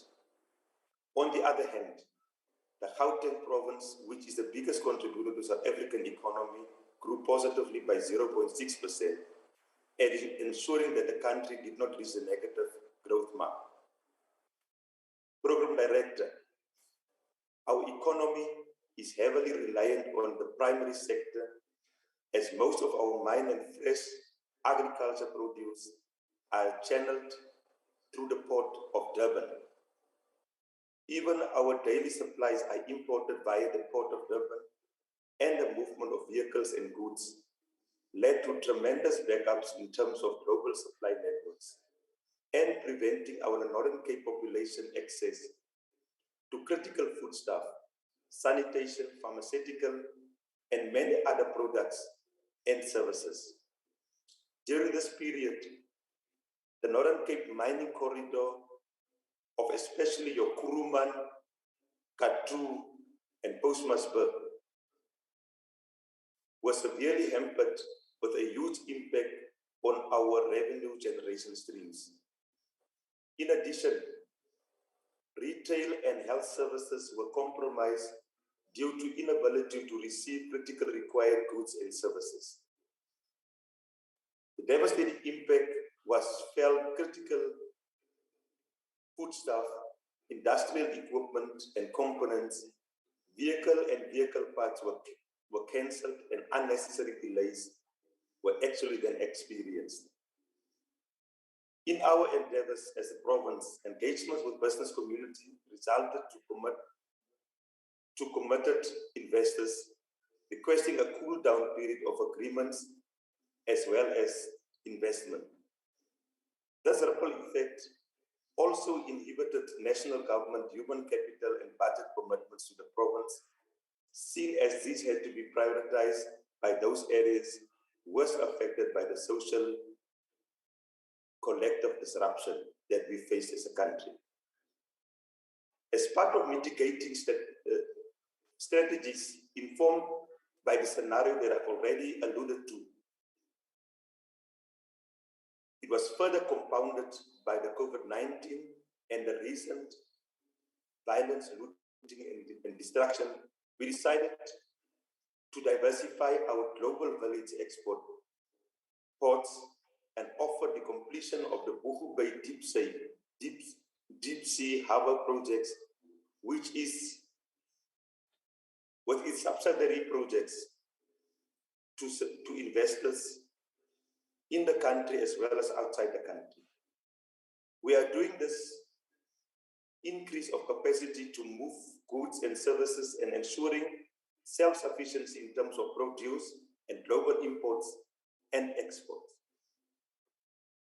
Program Director, we strongly believe that the local manufacturing of hydrogen products and components will contribute towards job creation and skills development and enhance economic transformation that will benefit the previously marginalized sectors of our Northern Cape society, particularly women and youth.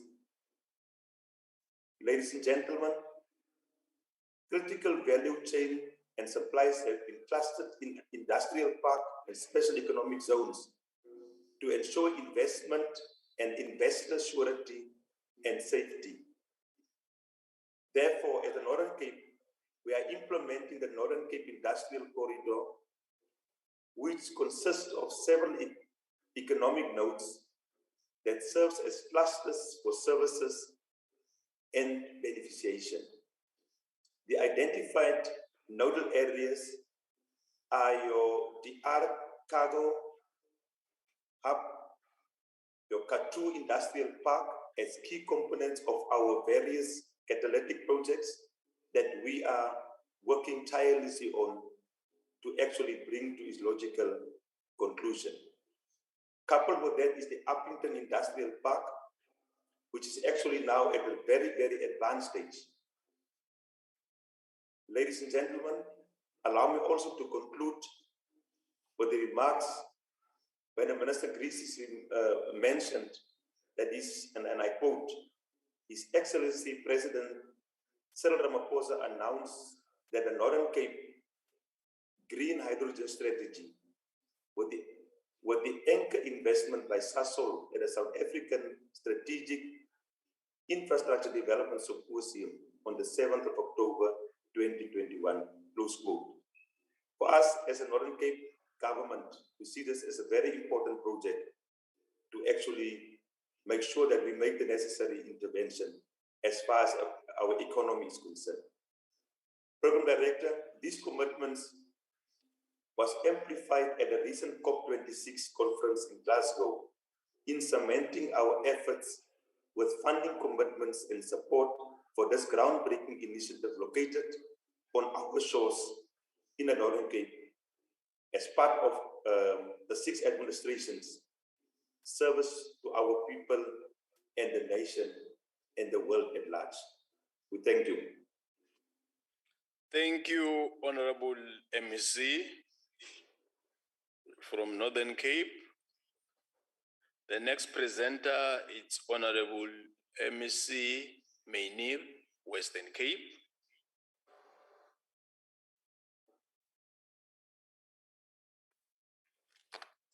There's no. Mute, Abraham.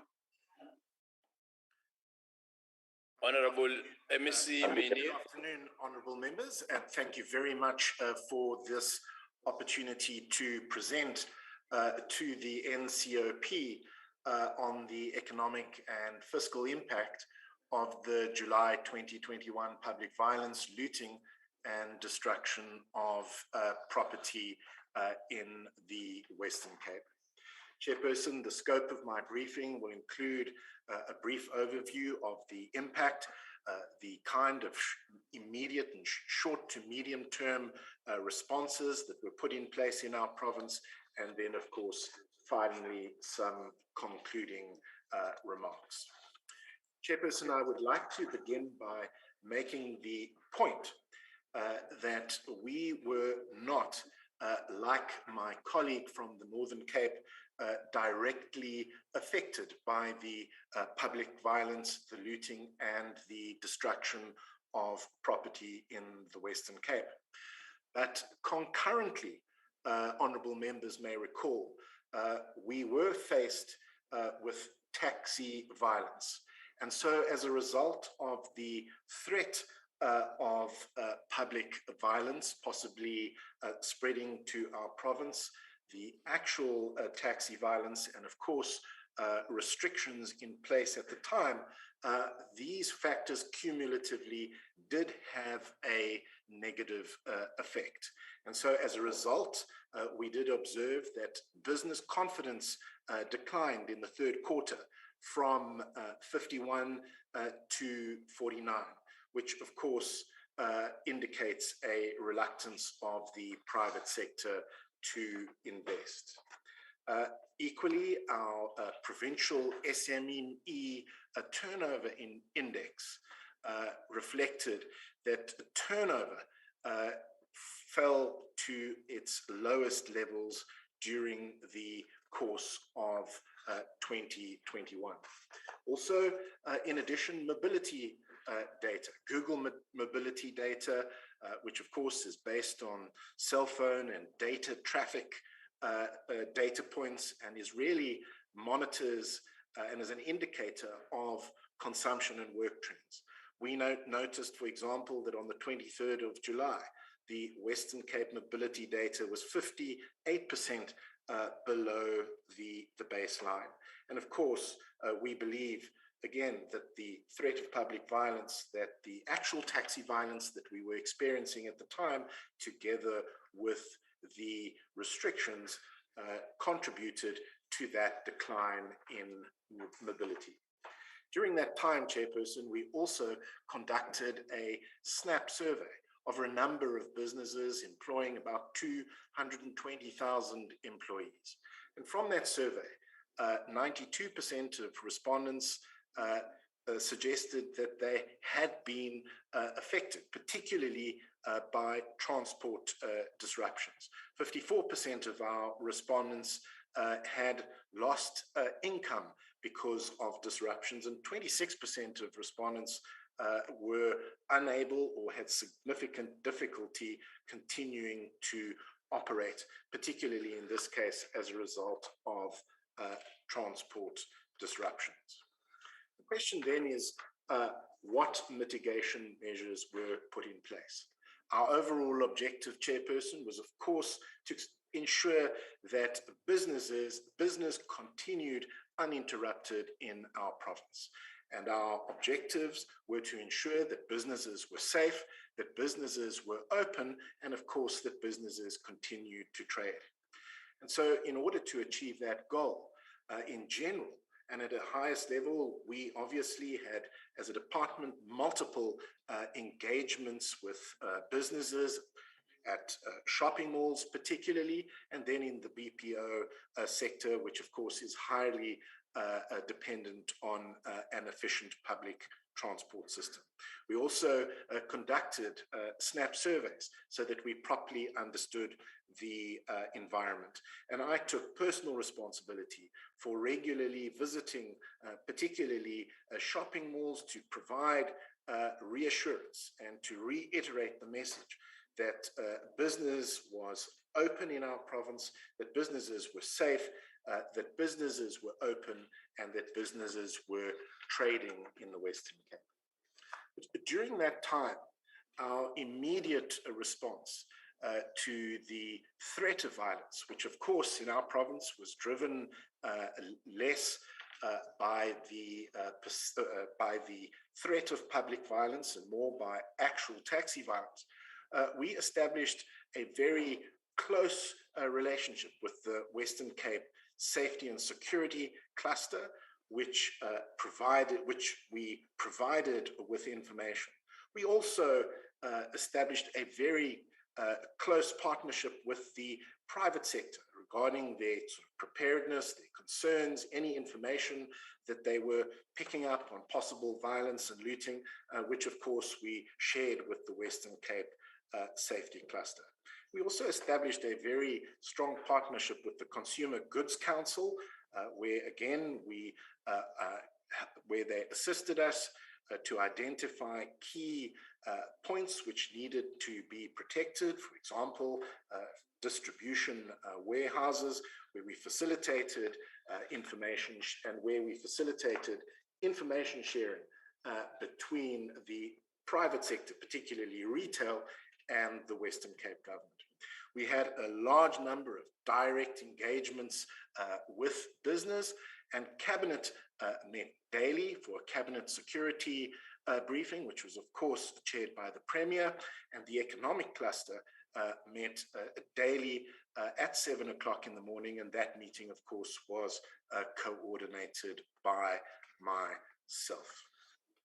In the medium term, the province remains focused on economic recovery, broadly focusing on accelerating the ease of doing business, boosting investment and exports, supporting our small businesses and the informal sector, scaling up opportunities and skills for young people, particularly without jobs, and then focusing particularly on energy resilience in the Western Cape. If we look forward, we start to see some positive developments. Our SMME turnover index has significantly improved. Our mobility data has improved. We expect our business confidence to improve. We expect the economy to start to recover and grow in excess of 5% this year. And as my colleague from KwaZulu-Natal has made clear, we need to build business confidence. And already Much like KwaZulu-Natal, we have seen some very exciting new strategic investments with the Western Cape being identified as the WHO Africa vaccine hub, and some very exciting investments from Pfizer tying up with BioVac to produce and distribute COVID-19 vaccines, not only to South Africa, but to Africa. Thank you very much, Chairperson.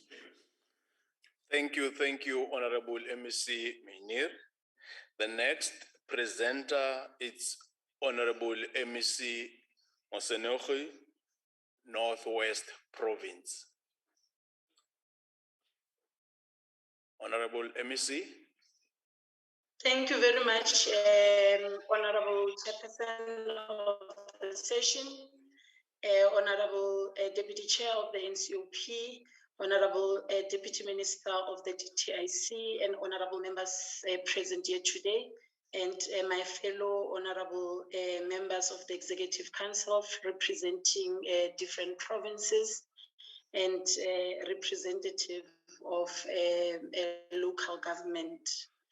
Chairperson, I would not want to also repeat what my colleagues have stated, that as a province we were not directly affected by the public violence that took place in July, but however we were indirectly affected as we rely from the supply from the two provinces that were directly affected. And I will not go to the figures that have already been reported by the Honorable Deputy Minister and some of the MECs who have touched on the research figures that have been reported on the extent of the damage and the cost of the damage to the economy and to individual businesses, both from the transport and also a property association. You would remember, Honorable Chair, that this took place also when the country was back on lockdown level, where most activities were also restricted economically. And already we will not belabor the point that many businesses have been trying to recover from the impacts of COVID-19. And some of the measures that have been in place were activated again to assist where possible. But we wish to take this opportunity again to applaud our communities, which responded immediately as they had when the news broke out that businesses is under threat starting in KZN and it will grow to other provinces. And the province was also on high alert. Our Prof Joins activated all their local units to be on standby and be ready to respond. But what we are applauding about our communities, they stood in defense and protected the properties across the different localities. I'm sure you would have seen on the news how our community stood in defense of these properties, that there should not be any member in the community who stand and say who's going to mobilize communities to loot any property. We work closely also with organized local businesses who was also supportive to the communities, but importantly, they stood to benefit from the process similarly with the rest of us, because we need to safeguard the properties as we draw value in terms of employment opportunities and also in terms of economic contribution broadly. Chair, as what we have done as the province in working with communities, we've also activated our local economic development units in the municipality to assess if they are also providing support and working with organized business locally and also communities in order to avoid any possible damage to property. It was indicated that we do stand a possibility of specifically in some part of the province that were closer to Gauteng. And what is important out of that, we have also not only assessed our readiness to respond to the possible damage to property, We also discussed intensely with the LEDs in terms of how do we intensify our efforts in fighting unemployment and our support to small businesses, and that we must be further deliberate in terms of redirecting our procurement spend to localization. And this, we believe, Chair, that it will assist in terms of ramping up our manufacturing capacity as a province. While we agree that we cannot 100% be self-reliant as a province, we will rely, obviously, as we've stated, that our supply comes from the two provinces, which Gauteng contributes 50% to the national economy, and KZN, I think, about almost 17 to 20%. So we will continue relying on them, but it's important that we must build a local capacity and working with SMMEs, municipalities, in order for that to happen. Chair, we also have a partnership that we have started with Productivity South Africa, and we have enrolled more than 50 SMMEs in the program, and this we're doing in order for them to improve productivity, but also to restore jobs and to make sure that their businesses respond to the current needs and demand of the economy as a result. And in terms of our program with Productivity South Africa, we are intending to have the second rollout of the program, where we will be also recruiting additional SMMEs into the program. We further recognize, Chair, the challenges, as we have stated, that the challenges that led to looting is as a result of loitering of many young people who are on the street, the high level of unemployment, and as stated above, amongst our response is to intensify in terms of employment creation and SMME support, which will ultimately result in employment. We have activated and had a meeting with Northwest Business Chamber, where major businesses in the province are affiliated to, and amongst other challenges other than looting and public violence, which we agree collectively that both government and and business is on a daily basis experiencing this challenge. And I think MEC Mohale from Fiscal spoke about mushrooming business forums from time to time, which will either force government or businesses to provide opportunities of procurement in order for themselves to sustain their livelihoods. So it's incumbent upon us to work closely also with the business in order to respond to some of the challenges. Some of the business have threatened to close. They've raised their concern in terms of their operation, where communities from time to time will threaten to shut down their operation, and this is taking place outside of the looting and the unrest that is taking place. And we felt that it's important that it is in our interest as government, it is in their interest as business, and also in the interest of communities that we have a working relations that is seamless and that will make sure that it's beneficial for communities that we serve as government and communities that business operate in. And key amongst those is to, in our engagement with business, is to improve our working relations, and also to strengthen our relationship with communities that we are resident in terms of servicing, and also providing where we are operating businesses. And we have agreed in entering into MOU, but also engaging also into organized community forums to make sure that there's a seamless communication, and in order to avoid a potential threat should it happen again going forward. But importantly, our core focus is to restore business and improve investor confidence, and also attract new investment. And also we believe that this will create more employment opportunities, and even support to SMMEs will not only be done also through government, also business must itself has an obligation to assist government and make sure that where opportunities exist, they need to avail those opportunities to local SMMEs where they are operating. We have also had a session with local DFIs. Yes, they are reporting nationally, but we've started these sessions and we've had already 3 in the province.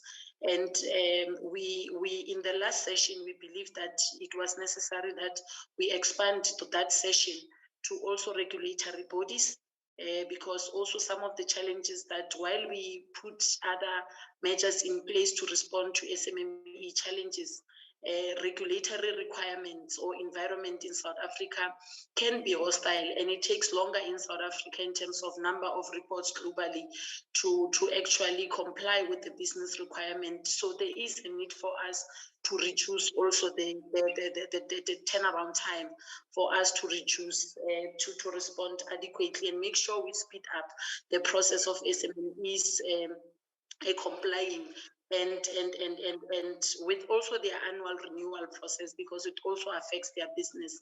So these forums will work in 2 ways, where we have DFIs also reporting in each and every region on the work that they are doing, some of the challenges that SMME experience in terms of the turnaround time of SMMEs responding to application.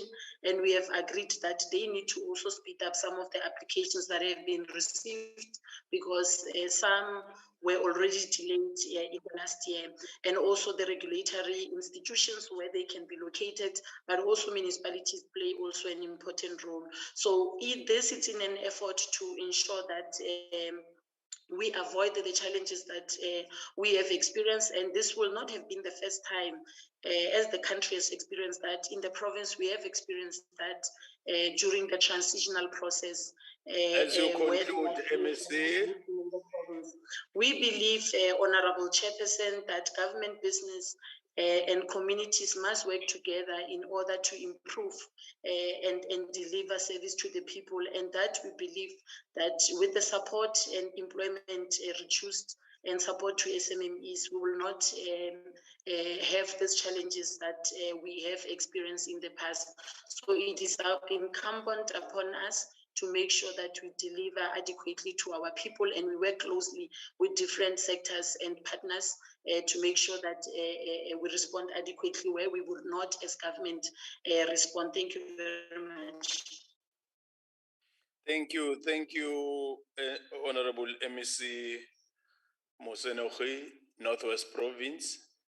The next presenter is Honorable MEC Tau, Gauteng Province, from Gauteng.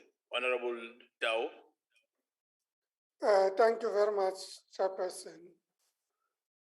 Honorable Chairperson, Honorable Minister, Deputy Minister, and MECs, the honorable members, representatives of local government, colleagues, ladies and gentlemen. I thank you for the opportunity to present the measures being implemented and monitored by the Gauteng Provincial Government to mitigate against the economic and fiscal impact of the July 2021 unrest. It is important to note that these overarching recovery measures, in large part, are interventions to respond to the COVID-19 health and economic pandemics. Following the civil unrest and looting which affected several logistic networks and supply chains, the province undertook a survey to assess the total damage. One of the key findings is that more than 18,000 jobs were affected by the July unrest that impacted mainly businesses located in township malls. The programmatic interventions and measures, therefore, for economic recovery and rebuilding of the province are guided by our overall Growing Gauteng Together 2030 strategy. These programmatic measures include, in the main, SMME and township enterprise development, infrastructure as a booster for district development, partnerships with the private sector, and the special implementation of the special economic zones and high growth firms. Focusing in particular on the townships and small enterprises. To assist small enterprises affected both by COVID-19 and the July 2021 civil unrest in August, we launched a 100 million rand township rebuilding fund. The fund was launched through the Gauteng Enterprise Propeller in partnership with the Industrial Development Corporation to ensure access to funding for township-based enterprises as they seek to rebuild their businesses. The fund provides up to 1 million rand funding through a blended financing mechanism that is structured to ensure that people are able to access 50% of what they require through a loan, and they receive the other 50% as a grant. We've also engaged with the property sector in particular, particularly those whose malls and companies are based in the townships, to establish a retail fund, and we're well underway in the process of establishing this retail fund intended in the long term to be the fund that's available to support township-based retailers. We're also in the process of establishing an action lab working with Business Leadership South Africa, South African Property Owners Association, the Agricultural Development Agencies, to ensure that we can create opportunities for township-based entrepreneurs to access markets, both in terms of them being suppliers into these retail enterprises, but also participating in various levels of the value chain, including transportation, logistics, security, etc. The provincial government is also using economic and social infrastructure programs to create local employment opportunities and resuscitate the provincial economy. Currently, these opportunities are quantified at an estimated 40 billion rand. These programs are being implemented working with the DBSA, which is assisting to unlock private sector funded development. Honorable Chairperson, regarding the special economic zones and the high growth sectors, we're facilitating investment in multi-tier special economic zones to promote industrialization, export promotion, and employment creation in our province. There are 4 special economic zones being pursued and implemented in our province, namely our current flagship Tshwane Automotive Special Economic Zone, the OR Tambo Special Economic Zone, the Vaal SEZ, and the N12 and Western Corridor SEZ, including consideration of a high-tech SEZ in our province. These will be linked with several industrial and agri-parks throughout the province to create efficient manufacturing ecosystems. We've entered into partnerships with the private sector, and the province in this partnership with a number of private sector organizations and other state organs. We seek to leverage and aggregate resources for maximum impact on economic growth and employment creation. These partnerships are aligned to the 10 high growth priority sectors as indicated earlier. Notable progress is being made to determine local work programs for sectors through action labs, and these action labs range from manufacturing, they include the green economy, agro-processing, and the ICT sector. And I think it is important to emphasize that these action labs are actual partnerships with the private sector working through solutions for both the public and the private sector. As I conclude, these are some of the aggregate measures the Gauteng provincial government is implementing and monitoring to mitigate against the economic and financial impact of the July civil unrest and COVID-19. Thank you very much. Thank you, Honorable MEC Tao. The next presenter is Councillor Hlungwane, representing Salga. Councillor Hlungwane.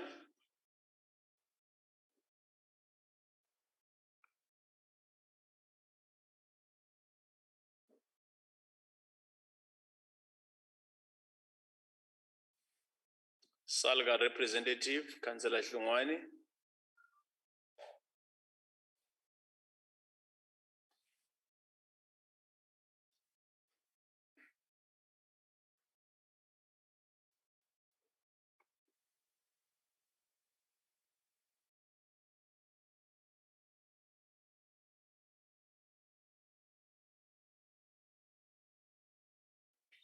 The mic seems to be on, but we don't get the voice, the sound, and everything. I don't know what's the situation.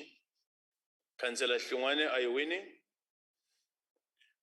Honorable members, well, there's nothing we can do about it. Probably when we're engaging with the discussion, we can still afford Salga representative an opportunity, but now the system is failing us. Honorable members, in view of that, if we can take the next 30 minutes as that lunch break, strictly starting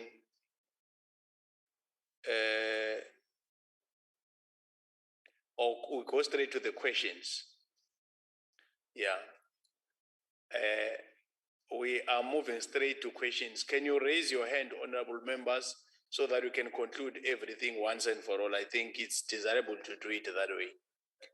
Let's have the hands up.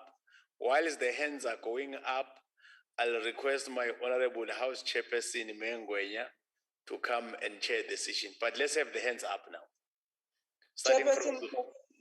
Chairperson, can you note the hand of Honorable Mushodi? Okay, you don't have that. Okay, Mem Mushodi will be the first one. Next, let's have the hands up. I'm noting them whilst Mengwenya it's coming up to take over the session moving forward. Mem Mushodi. Chabeleng.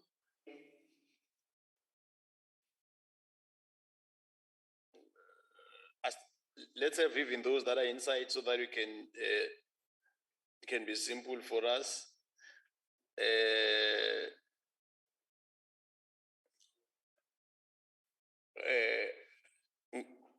Honorable Nkosi. Honorable Mushodu, you are the first one. Mushodi. Then Nkosi will be the second one. Mengwenya, you can come. Chabeleng also. And Chabeleng will be the third one. Take over, Mama.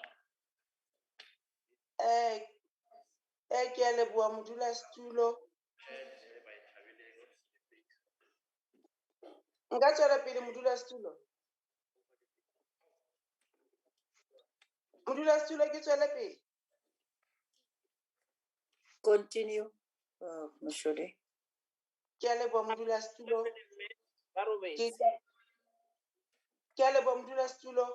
Ke qale ho lebohela letona la rona la Freestata ka puo ya e beile ntate Mohale Makala. Mme potso ya ka ho yena ke hore ha ke mo mametse a beha puo ya hae ntlong ya rona ya NSOP, o hlalositse hore le rona re le province ya Freestata re la ga ameha ke tsena tse ding tsa botlokotsebe bo etsahetseng. Mme letona la rona la hlalosa hore mane provinseng ya Freistata ho la ba le tshenyeho tse ileng tsa etsahala ka ditsela tsa rona, mme a hlalosa hore le di-cable di ile tsa utsuwa mono, hwa utsuwa le di-CCTV cameras.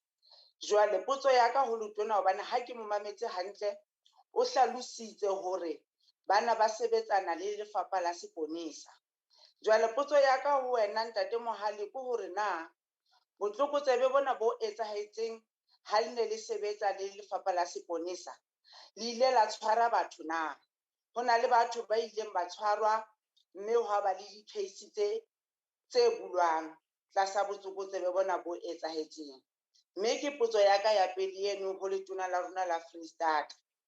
Potso ya bobedi ke hore letona ha ke o mametse hantle, o hlalositse hape hore ha botlokotsebe bona bo ntse bo etsahala dibakeng tsa rona tse ding tsa Freistata, ho na le moo ho kileng hwa ba le tlhokeho ya dijo, hwa ba le tlhokeho ya meriana, hwa ba le ditlhokeho tsa dipetrol. Jwale potso ya ka ho wena letona ke hore na maemo hono jwale a jwang, hobaneng ke hopola hantle hore maybe o la a sebetsana le lefapha la bophelo bo botle hape ho bona hore tlhoko ena e bileng teng ya meriana hore e ya potlakiswa hore setjhaba sa rona se fumane meriana. Ke potso ya bobedi eno ho ya ho letona la rona la Freistata. Mme ya ho qetela modulasetulo ha o ntumella, letona le hlalositse hape mono hore ho tswa lefapheng la hae ho na le moo a nang le sufficient fund, moo a nang le tlhokeho ya ditjhelete. Jwale ke ne ke kopa ho botsa letona hore na ha o ba le ntho ya ho hloka ha ditjhelete, o ile wa etsa kopo kapa wa buisana le lefapha la treasury mane province ya rona ya Freistata hore ba o thuse ka ditjhelete, or maybe o laya lefapheng la national hore le bona ba o thuse ka ditjhelete. Ha ke qetela modulasetulo, ke leboha puo e ntle e entsweng ke letona la rona Ntate Mohale ho tswa mane province ya Freistata, jwale ka ha ke tseba hore ke a mang a matona a ikemiseditseng ho sebeletsa setjhaba sa rona ka nnete le toka, mme ke re ho yena Ntate Makalo o tswele pele ka ho etsa mosebetsi wa hao o motle ho sebeletsa province ya Freistata. Mme ke a leboha modulasetulo, ke a leboha. Thank you, Honourable Member. The next question is from Honourable Nkosi.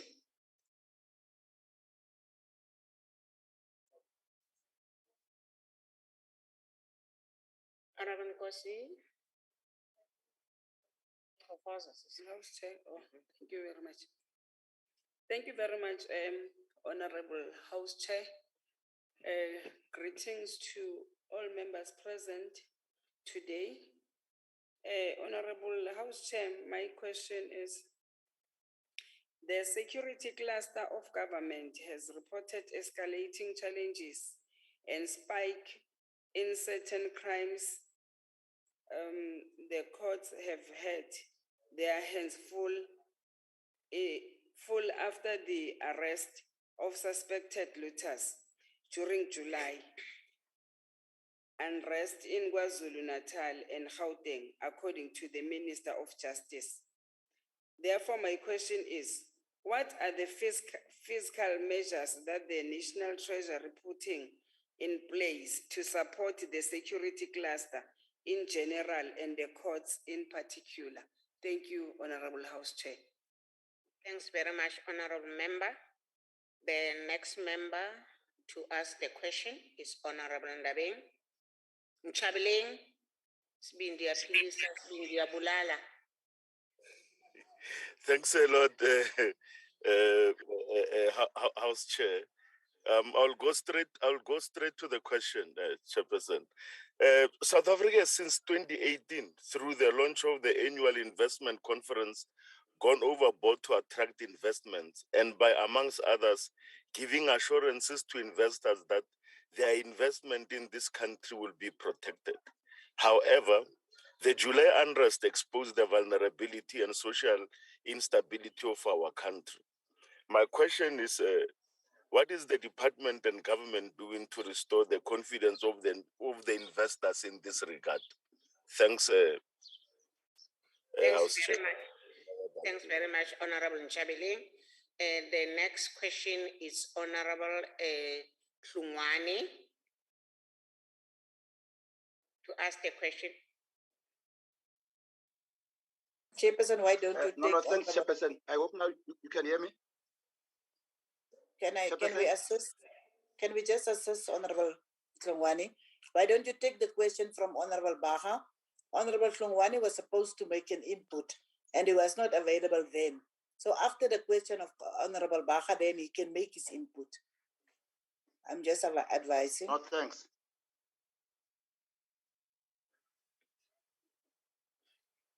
Honourable Member. Yes, thank you. Baha. Yes, thank you, House Chair. Chair, let's welcome the presentations made by the different MSCs from different provinces. But what I want to check is from KZN, that there were a lot of deaths that were recorded during the time of the said uprising. But I want to check is the province happy with the progress made in terms of bringing those who are charged of murder into book? And if so, how far is that progress taking place? But secondly, Chairperson, in terms of the fall of businesses, I know that there was a hint that was given by the Deputy Minister earlier on, but I want to check from KZN and Gauteng, where businesses were brought to its knees. Is there progress made in trying to revive some of the businesses that were brought down? Thank you, Chairperson. Thanks very much, Honorable Member. And there's no other hands, and I don't know whether inside in the house there are hands, but there's no indication that there are hands. Therefore, I will ask the MECs to answer the questions that the members have been asked. Thank you. Chairperson, please, if I may, can we allow Honorable Hlongwane to make his input now, and then you take it from there? Okay, thanks, Deputy Chairperson. Chairperson. Chair. Honorable Mkause. There was a question that was referred to the MEC of Northern Cape. I hope he took note of that. He will respond. Honorable Mkause, your hands was not up. You wanted to ask the question? No. I'm just making a point that I hope the MEC of Northern Cape is going to respond to what I raised earlier on. Chief Whip, can you assist me?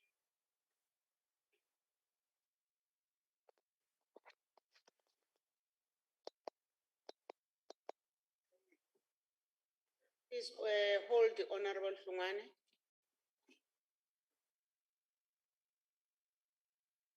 Thanks.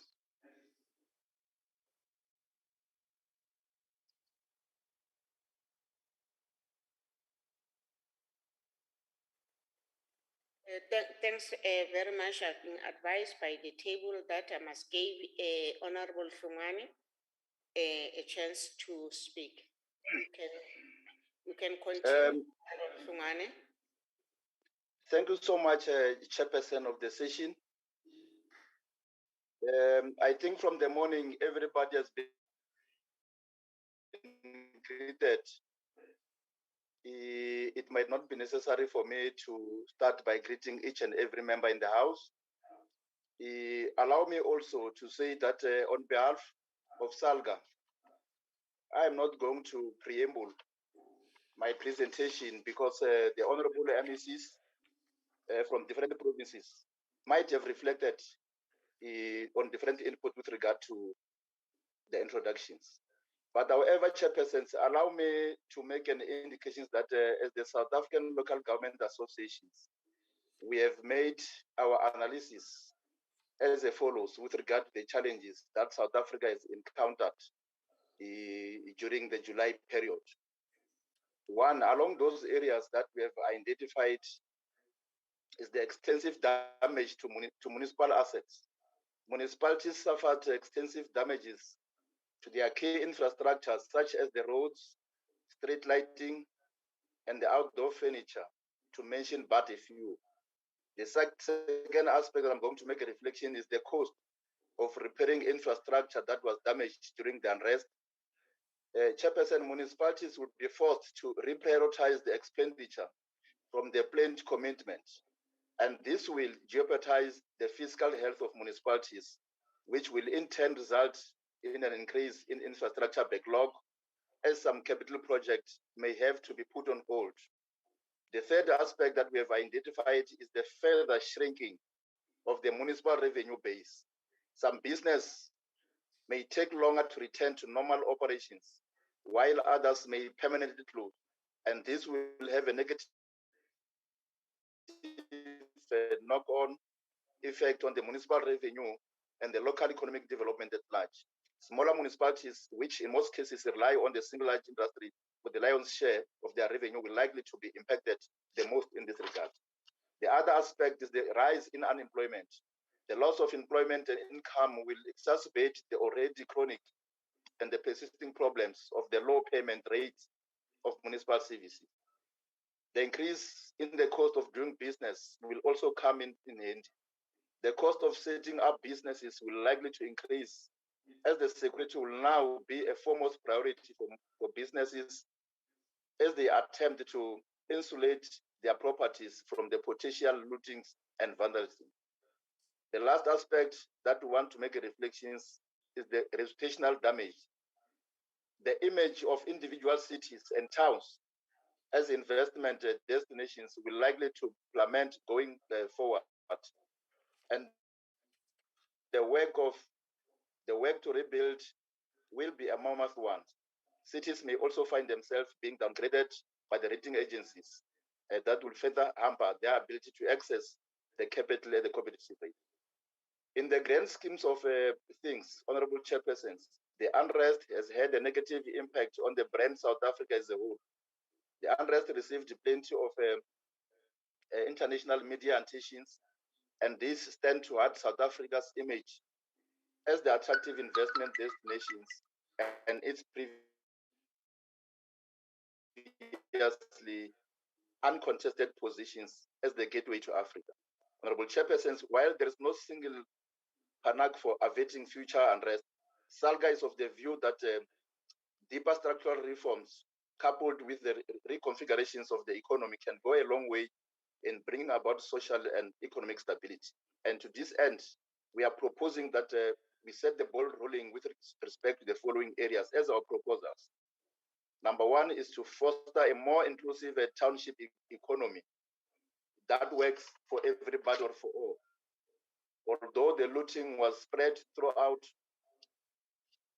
the commercial industrial areas in Gauteng and KZN, but there was relatively higher concentrations of these attacks in businesses that are located in and around the township. We therefore recommend that at municipal levels, policies be enhanced to encourage operations and protections of the township economy from the large commercial development that sometimes displaces smaller townships enterprises. Exceptions should be made for the development that can improve locally embedded value chains that are linked to the township ecosystems. The other proposal from SALGA is that of the targeting locals for low-skilled work. Township-based shopping malls must be deliberately reserved and outsource services such as the security cleaning, etc., to local business enterprises, and recruitment of staff should equally be biased in favor of the local people. The other aspects as proposals from SALGA is the provisions of the public infrastructure.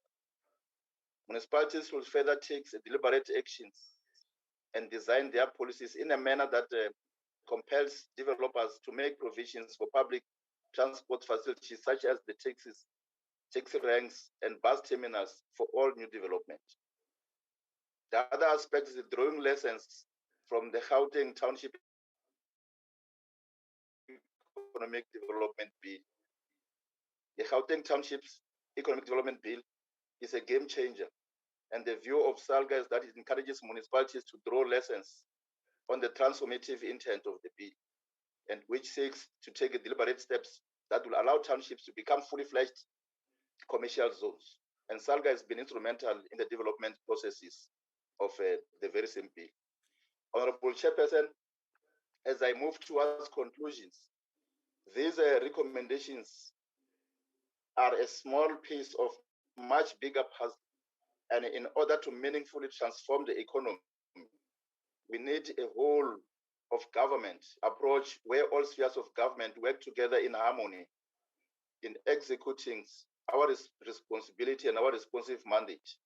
As it is, resources are severely constrained, so we can ill afford to work in silos. As the guardian of the local government, we will play our part in coordinating the rebuilding effort and providing thought, leaderships, as we usher in a new era in the local government. Chairpersons, the road to recovery will be long and hard, fraught with pitfalls along the way. Throughout this journey, local government will serve as the beacon of point of reference. As we navigate these uncharted waters as a sector, we are uniquely positioned as the frontline sphere and the chief catalyst for economic development. And with this, we carry on our shoulders the hopes and aspirations of all the South Africans. And we believe that our proposals and interventions will equally come in handy in assisting to rehabilitate the situations that has already affected us. Thank you so much, Chairperson. Thanks very much, Honorable Member.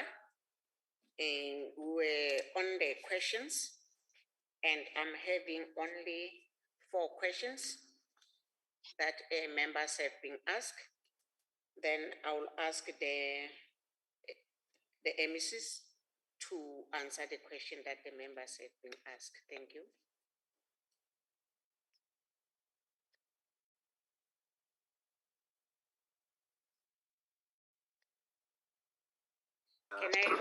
Can I have the response from the questions that have been asked? I hope the MECs were noting the questions. Honorable Chair, MEC KZN, may I start? Okay, we can continue, Honorable Member. Thank you very much. Thank you for the questions. I think there are 2 members' questions that related to KZN, Honorable Bacha and Honorable Shabeleng. I think let me deal with the question. The question was, have we happy with the progress with regard to the deaths that have happened? I think the answer, we won't be completely happy because we want to have as speedy a processing of those criminal processes as possible. There are about 28 arrests that were made, and they have been in court. Most of them have been in court for purposes of bail applications, and the actual trials have not commenced. But I think the fact that there were 28 arrests are reassuring to some extent and has helped to diffuse attention.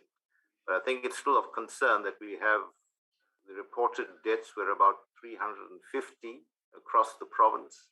Now, many of those were said to have been in stampedes or in conflict between people who were involved in looting. But the precise circumstances, I think, still need to be unpacked much more carefully. So where there are no criminal proceedings, we would expect there to be inquest proceedings that will happen in due course. And that, of course, would be a task of the justice system to process. So I think we would be keen, I think society at large would be keen to have more detailed presentations on that sooner rather than later. We know that the Human Rights Commission hearings that are happening at the moment, the level of detail that's going to be put out there is unknown at this stage, although certain members of the security cluster have testified already. So in short, Honourable Member, we are pleased that there's some progress, but we think there's a much bigger picture that needs to be properly unpacked before we will have a deeper understanding of it in its entirety. The Honourable Bacha also asked about what's the extent of relief to those who are, or what's the extent of recovery of those businesses that we brought to their needs. I think I would deal with that in 3 categories. The first are the bigger corporates. I think they have had the capacity to really bounce back. If you take some of the major chain stores, they have indicated a 3 months recovery, and some of them have opened up. Others will take up to 6 months, and yet others up to 18 months because of the extent of the damage. You had a pharmaceutical company like Cipla, which was able to recover within 30 days and restore operations. And they, in fact, are now also talking about expanding their business. But that's a unique category because in fact, if we look at the KZN economy, we disaggregate it into 14 sectors. And of those 14 sectors, there were 3 that emerged as still being able to perform well, even in COVID conditions. And that was agriculture, ICT, and pharmaceuticals. Obviously, it's a pandemic, so it's a health issue, and the health sector has had to respond, and that created opportunities for business activity. You then have those who are insured, and there, which is dependent on the SASRIA payouts. Again, there will be those who were able to recover on their own balance sheet while they wait for the payments. But I think the key issue would be SASRIA implementing its commitment to pay out those small claims, those ones below 1 million rand, which they said they would do within four months from date of claim. And then we need to follow that up. The bigger claims, they committed to pay at least 30% while the assessment process continues. So it's still a work in progress. We're pleased with the commitments. We understand that some of the figures involved would require a loss adjusting process and actuarial calculations that has to be thorough, otherwise it'll be capable of being of abuse. But I think all of this is then in turn linked to the broader question by Honorable Shabaleng about restoring confidence and what efforts have been made. I think there's been an extraordinary effort to restore confidence. I spoke earlier on about meeting all sectors, about the Economic Council, the Social Compact, the meeting with business, labor, civil society, individual engagements with businesses, both big corporates and the organized formations in the form of chambers, the Black Business Federation, traders associations, the diplomatic corps, and we think that that's reflected again in 2 parts. Again, the almost immediate bounce back by many of your chain stores, and then of course the major new investments which I spoke about earlier on, which was the Toyota rollout of a new production line, 2,000, I think it's 2,000 jobs, the SAPI expansion of about 1.5 billion, the Richards Bay Minerals rolling out its new expansion on Zulti South, the Tetra Pak packaging company, 500 million rand expansion. So these are examples of where investors are putting their monies to reflect that confidence. A new sector, which I think is opportunity throughout the country, but we are pleased advantage of it, is the business process outsourcing, which is basically the call center industry. It seems that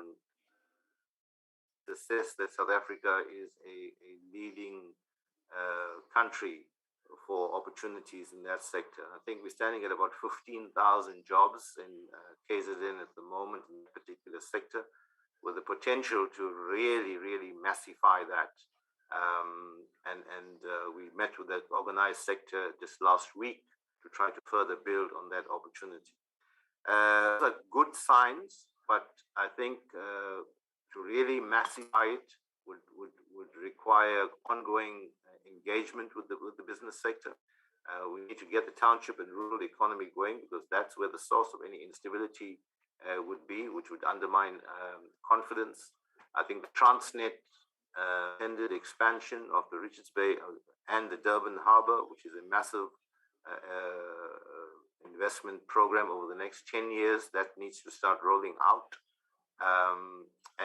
SANRAL has already started this major roads program. So cumulatively, that gives us a significant scale, but I think the issue of confidence will be a niggling issue until we can show concretely.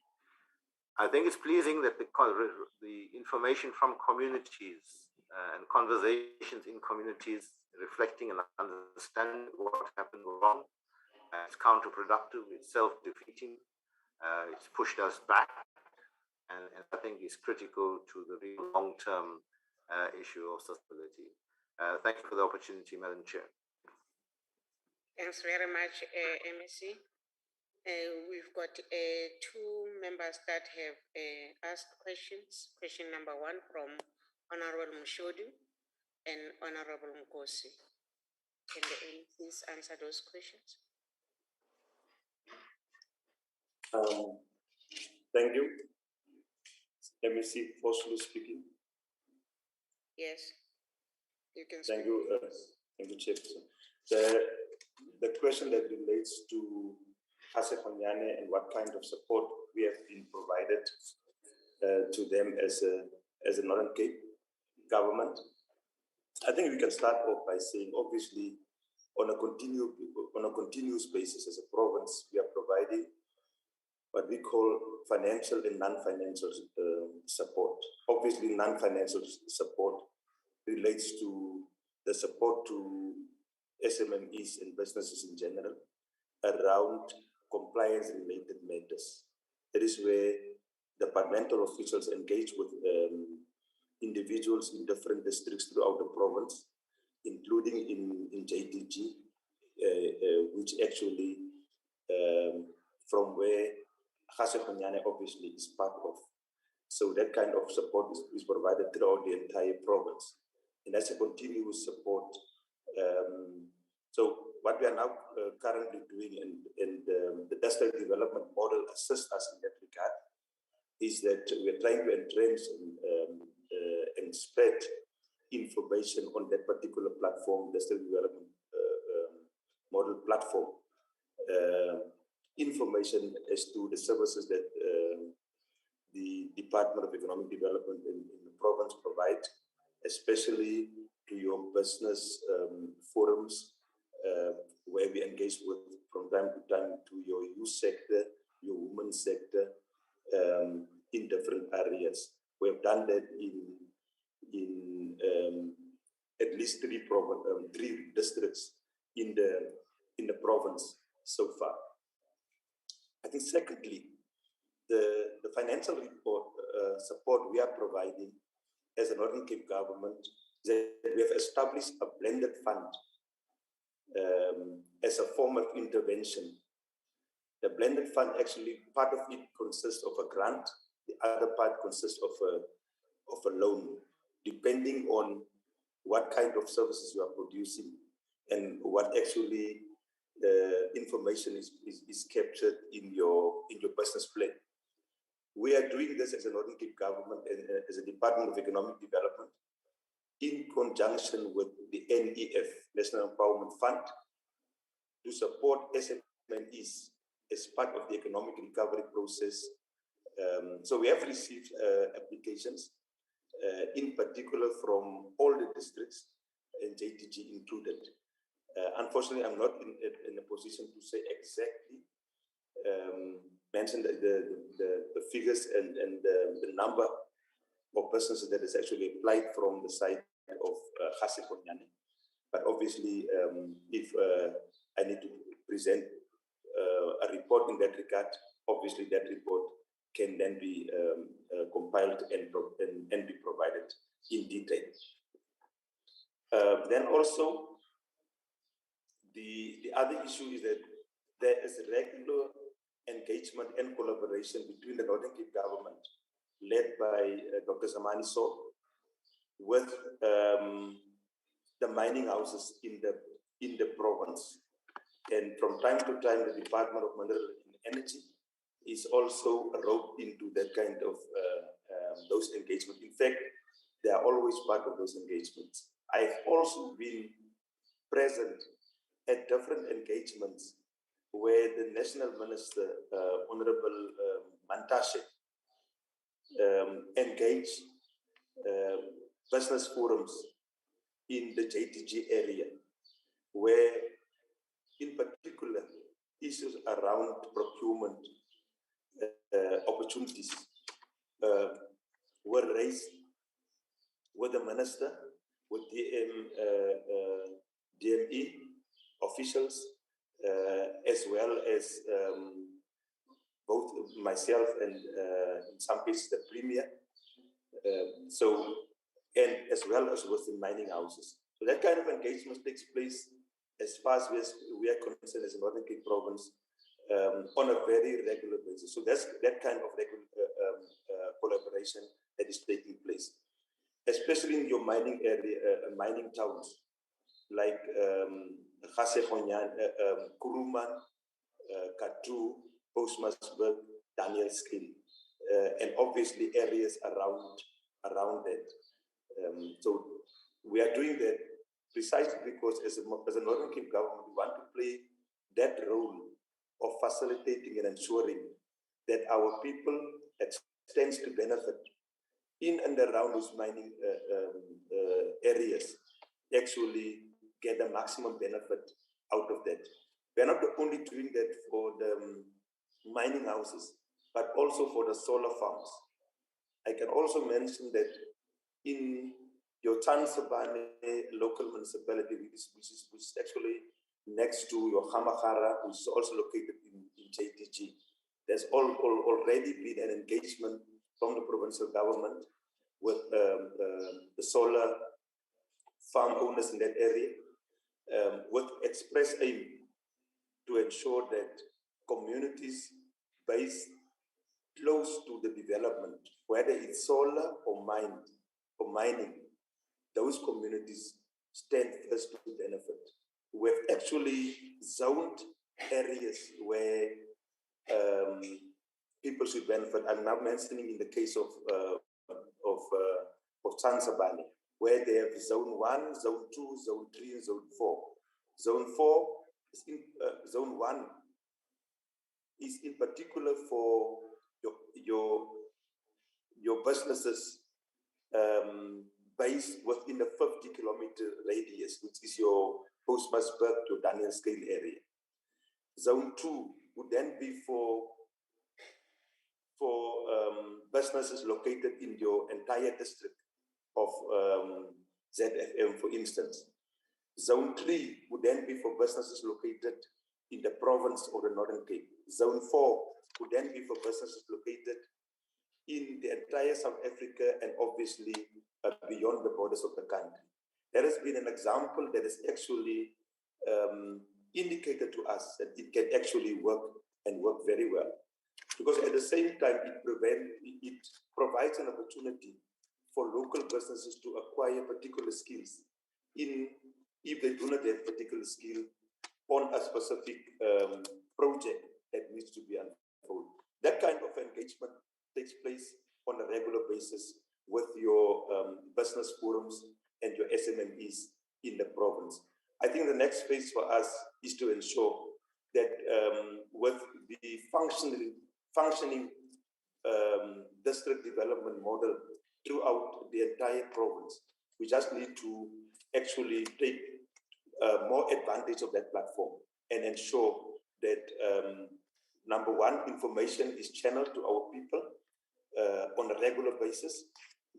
Number two, that that platform serves as a platform where we are also reporting back to the different stakeholders on the district development model to ensure there is a vibrant communication between government and the businesses on the ground, whether it's going to be individual businesses or businesses that are organized through business forums and business structures in the different local municipalities.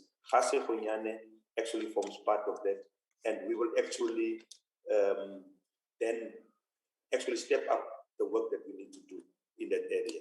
Thank you, Chairperson. Thanks very much, Honorable Member. Honorable members, allow me to formally introduce the last speaker on our program, the delivery, the closing remarks, the Chief Whip of the NCOP, Seiso Mohai. Honorable Mohai has been the Chief Whip of the NCOP since the Parliament. Before joining the NCOP, he served in a very capacity as a member of Executive Council in Free State Province, including serving as MEC of Finance from 2009 and 2014. Since becoming the Chief Whip, Honorable Mohai has been playing an important role of champion relevant program to the House, such as Upper House of Parliament. We are beginning to reap the fruits of the comes with the benefit of hosting the ministerial briefing on issues of national importance, as Nelson Mandela once said when he addressed the NSOP in 1998, when he said, I quote, "It is therefore appropriately that the NSOP should be the forum for an exchange of views at the point in the annual parliament cycle," close quote. We are indeed witnessing healthy exchange of views and discussion, and we are claiming no easy victory. Honorable Chief Whip, in the Angle leader who is fit for purpose, without any further ado, it is my pleasure to invite the Chief Whip of the NSOP, Honorable Mohai, to deliver the closing remarks of the House. Honorable Mohai. Chairperson. Chairperson. Chairperson. Honorable Mushodi. Ke kopa tshwarelo Chairperson, pele ntate Mohai a bua ke kopa tshwarelo. Ke ne ke botsa hore potso ya ka ha ya arabua ke MEC wa rona wa Freistata, bothata ke bofeng? Honorable Mushodu, MEC, I think now he's gone. I was following the program as it was prepared. Thank you. Can we allow the Chief Whip to do the closing remarks?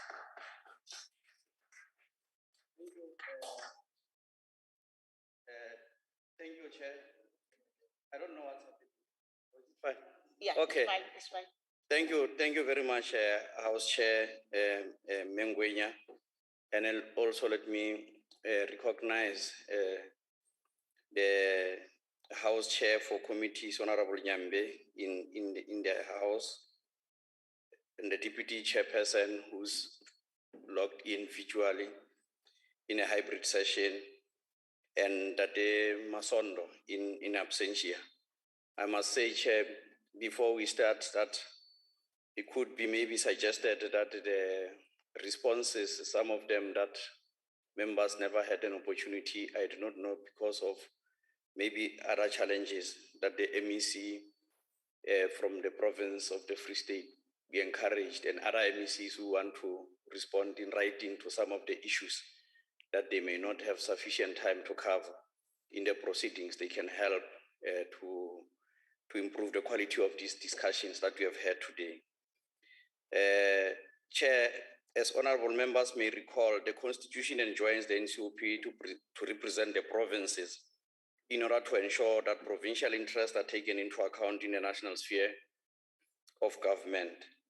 And this it does by providing a national forum for public consideration of issues that affect provinces by participating in the national legislative process. There is no doubt that the July violent unrest 2021, the destruction and looting of property, which claimed over 350 lives, was one of the most costly to human life, the economy of our country, and livelihoods of our people post-1994 democratic dispensation. This violence was also a lively reminder to policymakers, both in public and private sector, about the dangers of the persistence of deep inequality, poverty, unemployment, and hunger that continue to define the lives of the vast majority of our people. This violence coincided with the 1.5 years of the persistence of the deadly COVID-19 pandemic, with its own associated human and socio-economic devastations unparalleled in human history. Chair, there is no doubt that these July 2021 events were a supreme test of our democracy and, most importantly, the capacity of the state security apparatus to defend our people in the midst of violent, undemocratic channels of protest. It is therefore fitting that as we close this ministerial briefing, we join the President in expressing our collective message of condolences to those families that lost loved ones during the violence. And also, Chair, it will indeed be an omission on our part not to join what then the Minister of Police said then in saluting our security forces in managing this situation, without a single life moved down by their bullets in the midst of intense provocations. We join the country's call on National Prosecuting Authority and criminal justice system to leave no stone unturned in bringing the perpetrators of this mayhem to book. Among the abiding lessons of this violence is the sense of collective identity displayed by our people in their quest to defend our democracy and the rule of law. The speedy intervention of government in collaboration with the private sector and social partners to mitigate against the economic and fiscal impact of this violence will go down in the annals of history as building block of resilient nation to work to secure a better future for all. This should be another lively reminder to all of us assembled here that democracy doesn't take along its people as the architect of their own future deserve no future.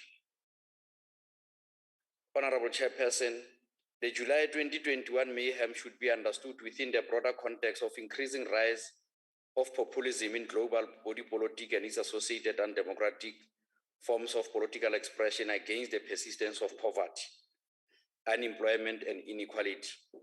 So this call for fundamental rethink on our assumptions about the role of Parliament as elected tribunal for our people, especially the poor, the vulnerable, and the working class. Among key questions we always must ask is how or what impact do we make on the lives of the people as we conduct our work, and how do we break new ground to speedily respond to the needs of our people for better quality of life for all. Chair, I'm sure we will all concede that this platform, unlike formal debate of the House, which are always driven by narrow partisan political competition, create an ideal space to mediate and negotiate competing interests of our people as the basis for forging collective agenda of oversight. As the discussions and contributions have demonstrated today, there is an emerging collective consensus among provinces and political parties around the following key issues: support of government mitigation measures to revive destroyed businesses, strengthening of the relationship between private and public security sectors to enhance future collaboration in crime intelligence gathering, prevention and combating, more targeted approach for leveraging the informal business, restoring the investor trust and confidence in South Africa as the investment destination, the swift response of government and South African Risk Insurance Association to recapitalize destroyed and looted business will go a long way in assuring the international and local investors about South Africa's capacity as investment destination. Whilst we all agree about the glaring poverty, hunger, and unemployment that are still concentrated among Blacks and Africans, we must avoid the temptation of feigning, direct or indirect, the use of violence measures by our people to express their anger. For those who think they can resort to this as part of the strategy to unseat the ANC, must be reminded that this encourages political culture of lawlessness, anarchy, and civil disobedience that is not in the interest of our people and the country at large. Clearly, this forum has strengthened the knowledge base of the sector committees of the NCOP and individual MPs as they interact with sector departments and their respective constituencies to conduct oversight. Surely, the Deputy Minister, Mayor Gina Nomalungelo, who has presented here, also has benefited extensively from the insights and concrete experience of MPs about the situation on the ground as the basis for policy monitoring and evaluation. This goes for all the MECs, and we need to appreciate their contribution, including the Ministry of Trade and Industry, all the MECs that are here, special delegates, and SALGA. Their contributions are highly valued. I thank you, House Chair. Thanks very much, Chief Whip, honorable members. Before I close the meeting, I would like to make an announcement that the buses are waiting outside. The house is adjourned. Thank you.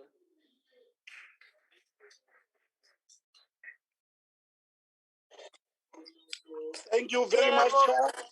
Thank you. Thank you very much.